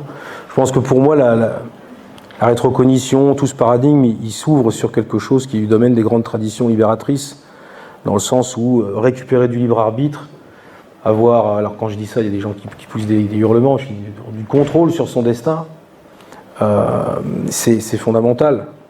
Parce qu'on entend aussi dans le domaine spirituel de nombreuses personnes qui vous disent ce que j'appelle moi le déterminisme spirituel, c'est-à-dire tout est écrit, vous ne pouvez pas bouger votre avenir, vous êtes là pour vivre des expériences, votre âme a choisi de venir avant s'incarner pour vivre un cancer, un truc, tout ci, tout ça, mais moi j'ai envie de dire, et moi là, qu'est-ce que j'ai à dire là-dedans? Moi, Romuald Le Terrier. Voilà, moi c'est cette liberté que j'ai envie de réoffrir à tout le monde. Parce que c'est bien beau de dire, oui mais attends, parce que là j'en chie, mais c'est parce que mon âme a voulu ça. Je veux bien, moi, je l'ai entendu plein de fois ce discours-là. Hein. Bah oui, mais le gamin, là, il est mort du cancer parce que c'était son karma, tu sais, il avait choisi de venir vivre ça. Moi, je ne peux pas entendre ça, je suis désolé. Je suis un chercheur, je suis là pour faire avancer les choses, voilà, je suis là pour réoffrir de la liberté, du soin, de l'espoir aux gens et pas me conformer à la fatalité. Je ne ferai jamais ça. Voilà. Merci.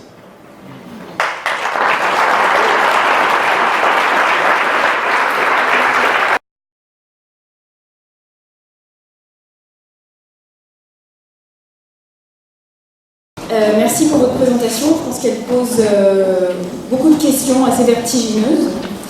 Le public nous a envoyé des questions par le biais de l'application et on avait nous-mêmes aussi des questions à vous poser. À commencer par... alors Romuald, je pense connaître ta réponse, mais est-ce que les possibilités sont vraiment infinies ou est-ce qu'on est quand même face à un faisceau de probabilités en lien à notre âme? Voilà. C'est l'histoire de notre libre arbitre, de notre liberté. Qu'est-ce qui est du domaine du possible? C'est là la question, peut-être la limitation. Qu'est-ce que l'univers va autoriser comme densification dans la réalité?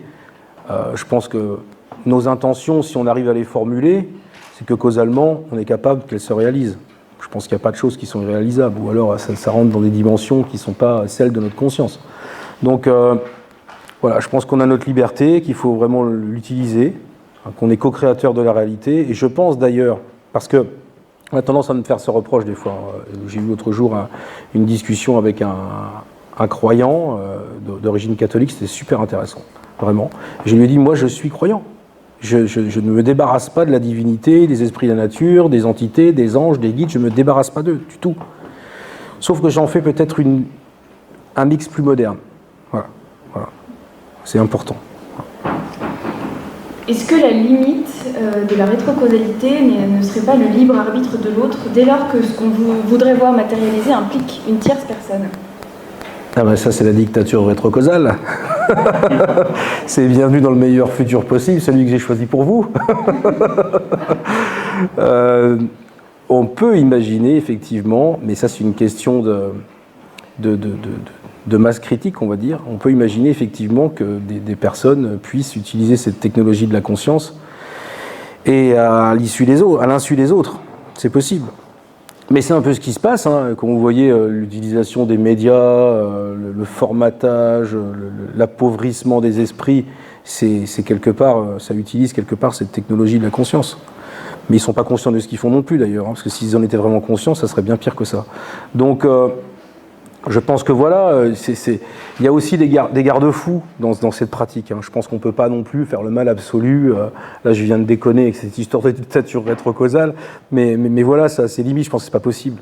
C'est pas possible, tout simplement. On voit bien que ce ne serait pas avec les intentions dont on parlait tout à l'heure, qui sont des intentions vitales. Si à un moment je veux devenir un dictateur et que je veux brûler la moitié de l'humanité, ça va pas fonctionner, tout simplement, parce que c'est pas en accord, quoi. Ça n'a aucun intérêt pour la vie, un truc comme ça. Voilà. Oui, bien sûr, je suis d'accord. C'est l'idée que le monde dans lequel on vit, c'est une co-création collective, clairement. Donc, on a peut-être une sphère d'influence qui se heurte effectivement à ce que les autres veulent, quoi. C'est pour ça que c'est important d'avoir une vision commune, collective. Si on veut faire advenir un meilleur futur, il faut focaliser nos intentions. Et il y a des expériences d'ailleurs qui le montrent, hein, comme quoi la conscience collective peut agir sur notamment des machines comme les générateurs de nombres aléatoires. Donc ça prouve qu'on est capable d'agir collectivement sur la matière, quoi. Puisque c'est valable à l'échelle individuelle, ça l'est a fortiori à l'échelle collective. Donc effectivement, la limite, c'est si on veut faire du mal, la limite que je pose, moi, c'est essentiellement en termes éthiques. Effectivement, si on veut faire du mal, si on veut exploiter son prochain, si on veut exploiter la nature, on est en train de changer complètement de paradigme par rapport à ça. Et là, je pense qu'il y a une limite naturelle, en fait, puisque nous, on parle d'un mécanisme qui est naturel, donc il va y avoir une barrière naturelle qui va apparaître à un moment donné. Ça implique quand même que, entre guillemets, ça marche, même quand l'intention est négative. Ça ne doit pas nécessairement émaner d'une intention positive, vertueuse. Pour moi, si. Pour moi, ça ne marche pas si c'est pas éthique, si c'est pas vertueux. Mais peut-être que c'est idéalisé de ma part. Moi, je pense que globalement, ça fonctionne avec des bonnes intentions, hein. Si vous avez quand même des intentions négatives, ça crée des résistances. Parce que quelque part, c'est un manque de conscience, tout ça, ce mal. Donc, à un moment, ça rentre pas dans la boucle, quoi, tout simplement, hein. Donc, je ne pense pas qu'on puisse l'utiliser à des fins négatives, vraiment. Voilà. Et vous parliez tout à l'heure d'une attention flottante qu'il faudrait mettre en place dans l'idéal pour voir se réaliser les synchronicités. Donc une forme de lâcher prise. Comment est-ce qu'on peut lâcher prise quand il s'agit de questions très importantes, la santé, voilà, quelque chose qui concerne une question voilà, importante. Si je tombe malade demain et que donc le mauvais futur entre guillemets s'est réalisé, est-ce que je peux encore faire bifurquer ce futur? C'est une question. Ça pose la question du sens du mot foi. Le mot foi, il est souvent mal compris. On traduit foi par croyance, alors que la foi, c'est la confiance. Et étymologiquement, c'est la confiance et c'est la fidélité. Donc, avoir la foi, c'est avoir confiance dans le fait qu'effectivement, il y a une loi naturelle dans l'univers qui est une loi d'amour. Par exemple, moi je m'intéresse beaucoup aux expériences de mort imminente, je crois que tu l'as dit, peut-être pas. Et on voit bien que tous les gens qui vivent des expériences de mort imminente, ils sont confrontés à cette énergie d'amour. Et ils ont la sensation que l'amour est la substance même de l'univers. Donc on doit s'abandonner devant ça, c'est plus fort que nous. Et aller vers nous-mêmes, c'est agir conformément à cette loi d'amour, quoi. Donc si on ne va pas vers ça, on vit contre nature. Hein, c'est ça le problème du monde d'aujourd'hui, c'est qu'on vit doublement contre nature, hein. On vit contre la nature qu'on détruit, qu'on exploite, qu'on pille, etc. Et on vit contre notre propre nature humaine, qui est d'être une nature en fait bienveillante. Alors on va me dire c'est un discours de bisounours et tout ça, mais j'assume complètement parce que je suis persuadé qu'effectivement notre nature profonde est une nature d'amour. Donc ça veut dire que naturellement on a tendance à être bienveillant envers l'autre. Voilà, si on ne va pas dans ce sens-là, eh ben on agit contre nature et à un moment donné, ça se retourne contre nous. Donc je veux croire ça, peut-être que c'est un peu idéalisé de ma part, mais j'y crois profondément parce que je vois que ça agit dans ma vie aussi. Ça ne veut pas dire que je ne reconnais pas le mal là où il est, que je ne reconnais pas qu'il y a des gens qui ont des mauvaises intentions, que je vais absoudre le tueur en série ou même le type qui bat sa femme. Non, je vais agir si je peux agir, si je suis en position d'agir, je vais agir. Mais j'ai conscience que ça se joue à un niveau supérieur à ça. Et que notre nature profonde, c'est d'avoir une nature bienveillante parce que nous savons que nous sommes reliés fondamentalement les uns aux autres et que nous ne formons qu'un. Voilà, ça pour moi c'est indépassable, quoi. Bah oui, il m'est arrivé une expérience avec ce sujet-là justement dans la semaine.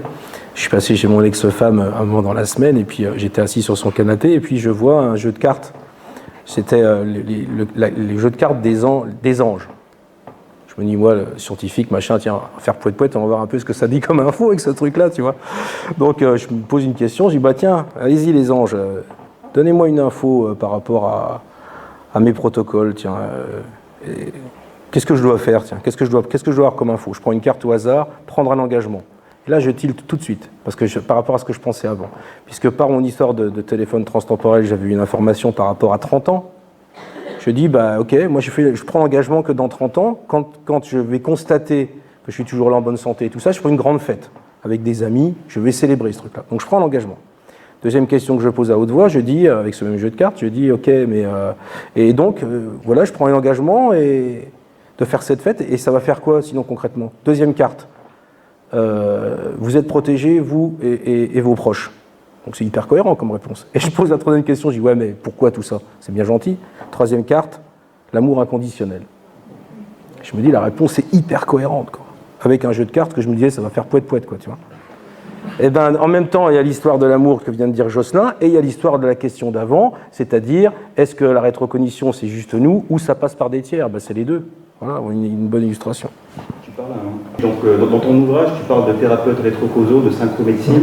C'est-à-dire qu'aujourd'hui, on a un cas pratique. Si on a quelqu'un qui nous écoute, ou bien qui va nous regarder dans une vidéo, qui va vous voir là, en train de répondre à ma question, qui est malade, quel conseil dans l'immédiat vous lui donnez en fait? Comment créer cet attracteur en fait, pour bifurquer de lignes temporelles et pour espérer guérir? Ah, mais c'est difficile de pouvoir répondre à ça comme ça, parce que si tu veux, là, on est en train de travailler sur ça. Hein. Mais c'est tellement un sujet extrêmement complexe, et presque, je dirais même tabou, qu'il est difficile de pouvoir donner des espoirs aux gens et tout ça. Donc, volontairement, on a répondu à cette question-là tout à l'heure, on travaille dessus. Mais j'en dirai pas plus pour l'instant. Et dans votre livre, vous parlez du cas de... Je connais plus. C'est Anita Mourjani. Anita, donc, qui était gravement malade, qui avait la maladie des ganglions, Hodgkin, c'est ça? Hodgkin, ouais. Lymphome de Hodgkin. Et puis qui a fait un rêve où elle était guérie, elle s'est vue donner justement ses résultats. C'est une expérience de mort imminente qu'elle fait. Une expérience de mort imminente. Ouais. Elle tombe dans le coma parce qu'elle est au dernier stade de la maladie de Hodgkin. Et effectivement, dans son expérience de mort imminente, elle a cette vision où en fait, les tests qu'elle vient de passer au laboratoire ne sont pas encore revenus. Les tests sont encore en train d'être faits et ils n'ont pas encore reçu les résultats des tests. Et elle, dans sa vision, elle voit... donc j'essaie de me remémorer correctement le truc. C'est les résultats de l'analyse. En fait. Elle voit le document avec l'entête du laboratoire machin, etc. Diagnostic, lymphome de Hodgkin, stade 4 ou je sais pas quoi. Et résultat, défaillance organique générale, égale décès, quoi. Et en fait, on lui donne le choix dans sa NDE, comme souvent dans les NDE. Il y a une espèce de guide, il y a une entité qui est là, qui lui dit tu peux choisir de revenir, et si tu choisis de revenir, les résultats du test vont être différents. Alors que le test est le même, si tu veux. Et effectivement, elle choisit de revenir pour ses enfants, etc., comme souvent dans les NDE. Hein. La personne choisit de revenir parce qu'elle a quelque chose à faire, etc. Et donc, quand elle va voir le vrai document du laboratoire, c'est exactement comme elle l'a vu dans sa vision, en tête du labo, diagnostic, lymphome de Hodgkin, etc. Et donc, résultat, aucune défaillance constatée. Voilà. C'est-à-dire, finalement, elle guérit et en quelques jours, ses ganglions se réduisent de volume, etc. Et elle recouvre la santé immédiatement. Donc, ça paraît complètement fou, mais c'est comme si elle avait choisi, effectivement, de guérir, quoi. Donc, on ne peut pas donner un espoir comme ça à des gens qui sont malades actuellement en disant, voilà, il suffit que vous choisissiez de guérir pour que ça marche. Ça ne peut pas être aussi simple que ça. Ça passe par un travail de confiance, ça passe par un travail de recherche de sens, de comprendre le sens de la maladie, etc. Après, on peut partir dans la symbolique. Le mal a dit, bon, mais voilà, mais ça ne résout pas le problème. Il faut d'abord suivre ses thérapies, j'en sais rien, tu vois, suivre un protocole, mais s'écouter, essayer d'être à l'écoute de soi-même, de se comprendre, de comprendre ce que ça peut vouloir dire, et puis de retrouver l'espoir déjà, de retrouver l'espoir. Moi, je ne peux pas dire non plus que la guérison, c'est quelque chose qui se choisit. Ça serait vraiment irresponsable de ma part, quoi. Ça nécessite un processus qui est celui du décloisonnement. Et c'est un peu cette histoire-là. Vous avez le patient, le malade, là, quand on lui fait tomber la chape de plomb, on lui dit ben voilà, c'est tel type de maladie, il vous reste tant de temps, et quasiment, là, on vous dit quasiment dans la foulée comme vous voulez mourir, machin. Ça fait ça crée une chape. Alors l'idée, c'est de créer une thérapie qui fasse ça, c'est-à-dire de décloisonner complètement le patient et lui laisser des possibilités d'espoir. Remets le droit, ce que ça porte malheur. Voilà, merci. Voilà. Non, mais, voilà, donc, pour l'instant, c'est trop prématuré de parler de tout ça. On verra d'ici quelques années si des gens se sont emparés des choses, ont travaillé dessus. Mais pour l'instant, je pense que voilà, ça doit rester encore du domaine théorique. Merci. Vous avez abordé la question du rêve. Alors, on fait tous des rêves. Plus près. Comment on distingue un rêve au sens freudien qui est un message de notre subconscient, qui est un retraitement des informations de la journée, d'un rêve qui est un indice de notre futur? Par exemple, j'ai rêvé qu'on m'annonçait que j'allais mourir à 45 ans. Est-ce que je dois m'inquiéter? Comment on distingue, voilà, Une vision, quoi. Un rêve d'une vision, en fait, finalement. Ouais, c'est différent, et puis de toute façon on a encore le contrôle et la main là-dessus. Je pense que tant que c'est pas réalisé, on peut encore agir. Ça c'est tout le but quand même du système, quand même. C'est pas figé forcément, quoi. Donc, tout ce dont on rêve est un futur potentiel? Non. Moi dans ma pratique je choisis certaines choses. Il y a des choses que je décide de pas choisir. Je suis comme tout le monde, je fais des cauchemars atroces, enfin voilà, ça m'arrive, quoi. J'ai pas envie de voir se réaliser ça dans la vie. Donc je fais ce que les chamans disent par rapport à tout ce qui est négatif. Ils te disent ne nourris pas ce truc. Ne le nourris pas. Voilà. Parce que si tu le nourris, il va commencer à se construire des signes négatifs, des synchros, tu vas commencer à y croire de plus en plus, puis ça se catalyse, ça s'accélère, quoi, tu vois. Les chamans, ils te disent, par exemple, moi j'ai vécu en Amazonie quand même, tu as des mecs qui te disent, waouh, il t'a filé un truc, un sort, un machin. Si tu commences à nourrir ça, t'es cuit. Il faut passer à autre chose. La fumée de tabac sert à ça, c'est tu souffles, allez, barre-toi, toi, c'est bon. Voilà. Je pense que le rêve ordinaire se distingue de ce qu'on appelle plutôt le songe, dans le sens où le songe va être porteur d'un sens profond. Et on va le sentir, quoi. Donc c'est impossible peut-être à expliquer, à définir, mais on va sentir que c'est plus qu'un simple rêve. Effectivement, c'est le simple rêve où il y a le retraitement des informations de la journée, et puis selon la perspective freudienne qui est liée à la libido, parce que pour Freud, c'était uniquement ça, le moteur de tout notre travail de l'inconscient, c'était la libido, le sexe, quoi. Donc un vrai rêve porteur de sens va laisser une impression plus forte, plus durable, quoi. Moi, je peux raconter rapidement un rêve qui était un rêve télépathique que j'ai vécu. Alors désolé, on reste un peu dans le morbide, mais c'est au moment de la mort d'un ami, qui était un journaliste, qui travaillait sur ces sujets-là, qui est mort prématurément à 30 ans d'un cancer de la peau, et qui est venu... Alors moi je savais que j'étais près de là où il était, parce qu'il était retourné dans sa famille, voilà, pour ces derniers jours, mais je ne savais pas qu'il était sur le point de mourir, en fait. Je savais qu'il était en fin de vie, mais voilà. On s'était connus peu de temps avant, je n'étais pas parmi ses amis proches non plus, mais j'avais pensé à lui le jour même, parce que je savais que je me trouvais dans sa région. Je me trouvais à Aix-en-Provence pour faire un reportage, et donc j'avais pensé à lui. Et le soir même, donc je me suis couché peut-être vers 11h30, un truc comme ça, et à minuit, je me suis réveillé en ayant rêvé de lui, qui venait me voir et qui me passait ses habits, il me passait ses vêtements, comme un passage de relais, quoi. Donc là, je me suis réveillé en disant, mais il vient de mourir, c'est sûr et certain. C'est lui qui vient de mourir. Et donc le lendemain, j'ai fait mon travail, et en rentrant chez moi, j'avais un email de son père, effectivement, qui disait qu'il était mort, mais à cette heure-là. Il était mort à cette heure-là. Donc ce genre de rêve, ça vous laisse une impression beaucoup plus forte. Au moment où vous vous réveillez du rêve, vous dites là, il s'est passé quelque chose. C'est pas simplement, effectivement, mes peurs, mes fantasmes, etc., qui ont surgi, quoi. C'est beaucoup plus fort. Ouais, il y a une forme de sidération, c'est clair. Ouais. Et c'est ce qu'on appelle un rêve télépathique. Et c'est relativement fréquent. Il y a pas mal de gens qui l'ont vécu au moment de la mort d'un proche. On peut vivre ça consciemment, avoir une sensation comme ça au moment où on perd quelqu'un, et on peut le vivre aussi dans le cadre d'un rêve. On peut être visité en fait par quelqu'un pendant le rêve. On sait aujourd'hui qu'il y a des gens qui rêvent plus que d'autres. Ils ont une deuxième vie la nuit en fait. J'en connais plein comme ça. Et est-ce que ces gens sont plus enclins à se souvenir du futur justement, à avoir des scènes du futur dans leur rêve, dans leur vision? Je pense qu'on est tous capables de bien se souvenir de nos rêves. Le souci, c'est que c'est notre mode de vie qui assassine les rêves.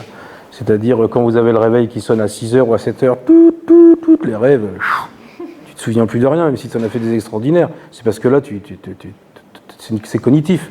Tu es complètement déconnecté du truc. Sans compter les gens qui prennent des cachetons ou des traitements pour dormir. Les rêves. Donc je pense que c'est notre société qui est maltraitante par rapport aux rêves. On a quand même cette notion, pour la plupart des gens, les rêves, c'est des déchets. C'est le rêve poubelle. Voilà, il y avait des conneries avec l'ADN poubelle, il y a aussi le rêve poubelle. On se dit, ouais, mais c'est tous les trucs que j'ai vus dans la journée, ça n'a pas de sens, c'est du chaos. Bien sûr que c'est du chaos, un rêve. C'est comme ça que justement, à un moment, cette conscience extratemporelle, elle s'imprègne dans les rêves. C'est parce que les rêves sont par nature chaotiques. Mais il faut pouvoir s'en souvenir. Donc, vous pouvez bien vous souvenir de vos rêves pendant vos périodes de vacances, pendant les week-ends, où justement, là, le rythme du réveil s'arrête, et puis vous pouvez bien vous souvenir de vos rêves, quoi. Justement, par rapport à la conscience extratemporelle, c'est elle qui agit dans le cadre d'une vision que tu as dans un rêve, et donc elle agit en dehors de l'espace et du temps. C'est bien ça. Ouais, on a une partie de nous qui vit en dehors de l'espace-temps, ouais, en permanence. Ouais. C'est ce soi, voilà, on y est connecté. Une fois qu'on active ce processus de bouclage temporel, on est connecté au soi. Il y a des Jungiens qui nous disaient, oui mais attendez, par nature, on ne peut pas créer les synchronicités, puisque c'est un phénomène acausal qui est provoqué par le soi. Le moi ne peut pas recevoir les informations du soi, puisque c'est le soi qui pilote tout. Et si on arrive à créer les synchronicités aujourd'hui, c'est parce que je pense que c'est une autorisation du soi. On est dans une ère qui a quand même beaucoup changé depuis quelques années. Je ne sais pas si vous vous rendez compte des progrès de la conscience. C'est quand même maintenant devenu presque mainstream. On en parle même dans des médias basiques et tout. Donc, je pense que c'est le fruit d'une véritable mutation de l'humanité aussi. Vraiment, quoi. Aujourd'hui, on dit que la théorie de Philippe Guillemont explique que chaque personne a une multitude de futurs déjà réalisés. Aujourd'hui, on dit que la théorie de Philippe Guillemont explique que chaque personne a une multitude de futurs déjà réalisés. Est-ce que la Terre aussi, elle a une multitude de futurs déjà réalisés? Il y a une multitude de futurs dont un seul est déjà réalisé, mais qui sont susceptibles de changer à chaque instant. Il y a une multitude de futurs possibles. Donc oui, la ligne de vie de la Terre, bien sûr, on peut considérer qu'il y a un futur de la Terre où la planète est parfaitement en harmonie avec ses habitants, et qu'on n'est plus des espèces de parasites qui la détruisent. Et puis un autre futur où au contraire c'est devenu Mars ou je sais pas quoi, tu vois, où il n'y a plus rien, quoi. C'est un futur qu'on co-crée en fait. Donc ça veut dire qu'aujourd'hui, oui, bien sûr, si on médiatisait, on en parlait avec Romuald, si on médiatisait les événements positifs, peut-être qu'on arriverait à bifurquer. Aujourd'hui, on sait qu'on a perdu 70% du vivant. C'est ce que font tous les mouvements écolos qui sont pas trop politisés. Tout ce qui est mouvement de Greta, etc. Là. Et puis notre ami Jean-Pierre Gou, au sein de l'Institut des futurs souhaitables, etc. Il cherche à faire advenir effectivement un futur dans lequel on préserve la planète, en considérant que Jean-Pierre, en l'occurrence, c'est quelqu'un qui est un grand fan de la théorie de se souvenir du futur, hein, et donc il fait travailler des gens qui sont des ingénieurs, des écologistes, des gens de haut niveau, pour essayer de travailler comme ça, en travaillant sur les intentions, sur l'intention collective. Mais bien sûr, il faut de la volonté politique, et ça se heurte à tout un tas de trucs d'influence financière, et toutes ces problématiques-là, qu'on ne peut pas rayer comme ça d'un trait de plume. Mais n'empêche que ça passe d'abord par un travail d'intention. Et on voit bien que parmi les jeunes générations, c'est la priorité numéro 1. Donc on a bon espoir qu'effectivement l'intention collective des générations qui arrivent va être focalisée sur cette idée-là. Alors il faut arriver à faire en sorte qu'ils ne tombent pas dans la noirceur en se contentant de dénoncer et de constater l'horreur. Vous vous rendez compte, il n'y a plus de dauphins, il n'y a plus de baleines, nanani, nanana, il n'y a plus d'ours polaires. Voilà, non, il faut essayer de faire en sorte d'avoir des visions, une visualisation positive. C'est l'imagination active aussi qu'on retrouve dans la psychanalyse, quoi. Ça densifie dans le futur. Il y a deux choses, je pense, qui sont importantes par rapport à ça. C'est que déjà, on est performaté par un archétype qui est celui de l'Apocalypse de Saint Jean. C'est-à-dire que collectivement, on va malheureusement projeter l'avenir de façon négative. On l'envisage toujours de façon négative. Et puis, il y a un autre point qui me paraît essentiel, c'est que l'homme a créé cette crise écologique et l'homme croit qu'il va être le seul à pouvoir régler cette crise écologique. Voilà. Donc il a foutu la merde et il pense qu'il peut résoudre le problème seul. Je ne pense pas. Je pense qu'il va falloir apprendre à communiquer avec les écosystèmes, à prendre conscience que ce sont des entités intelligentes, avec la biosphère, avec des collectifs interspécifiques, parce que toutes les espèces sont intelligentes. Il va falloir que l'homme se mette à dialoguer pour pouvoir sortir de cette crise. Il ne pourra pas le faire seul. Voilà.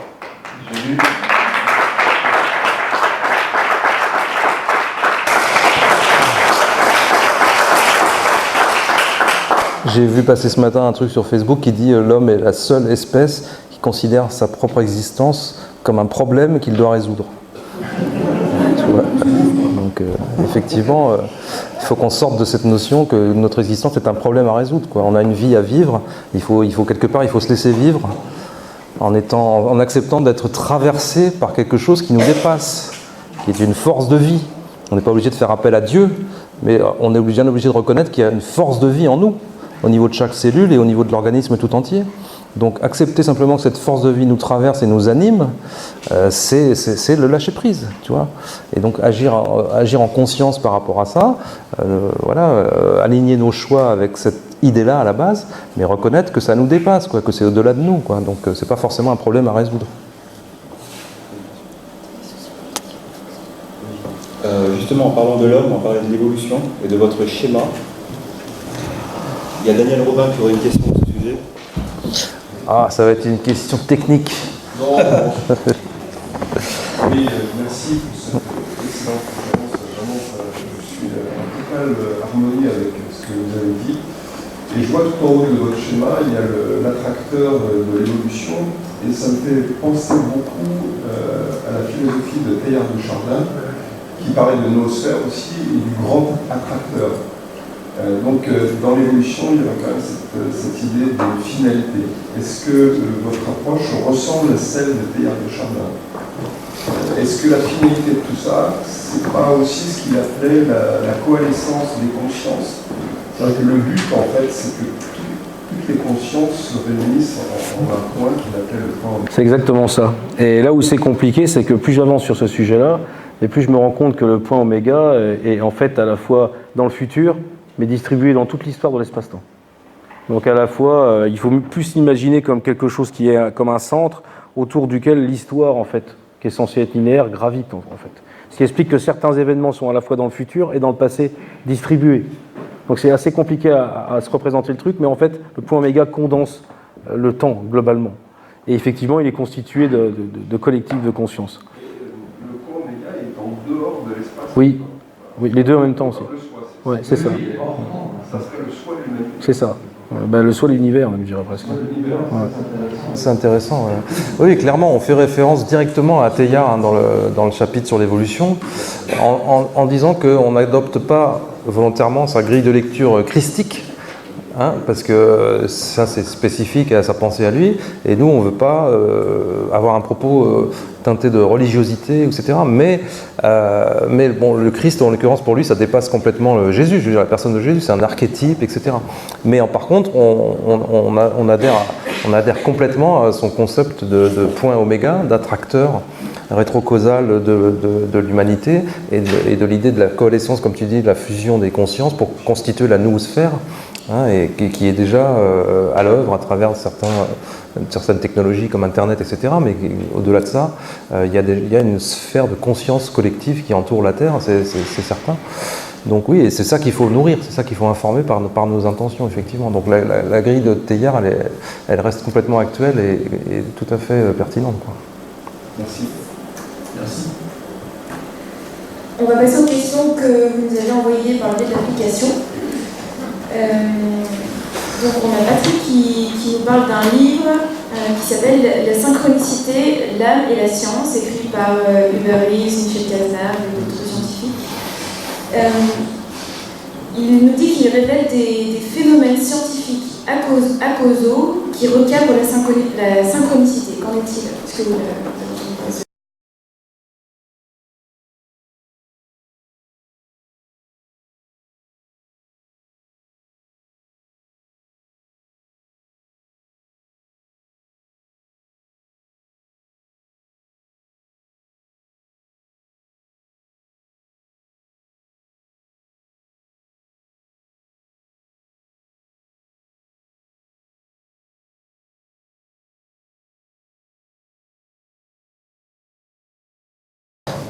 C'est un livre qui a quelques années, puis qui est un collectif, donc ça reste intéressant à lire parce que chaque auteur apporte son parcours, son bagage, quoi.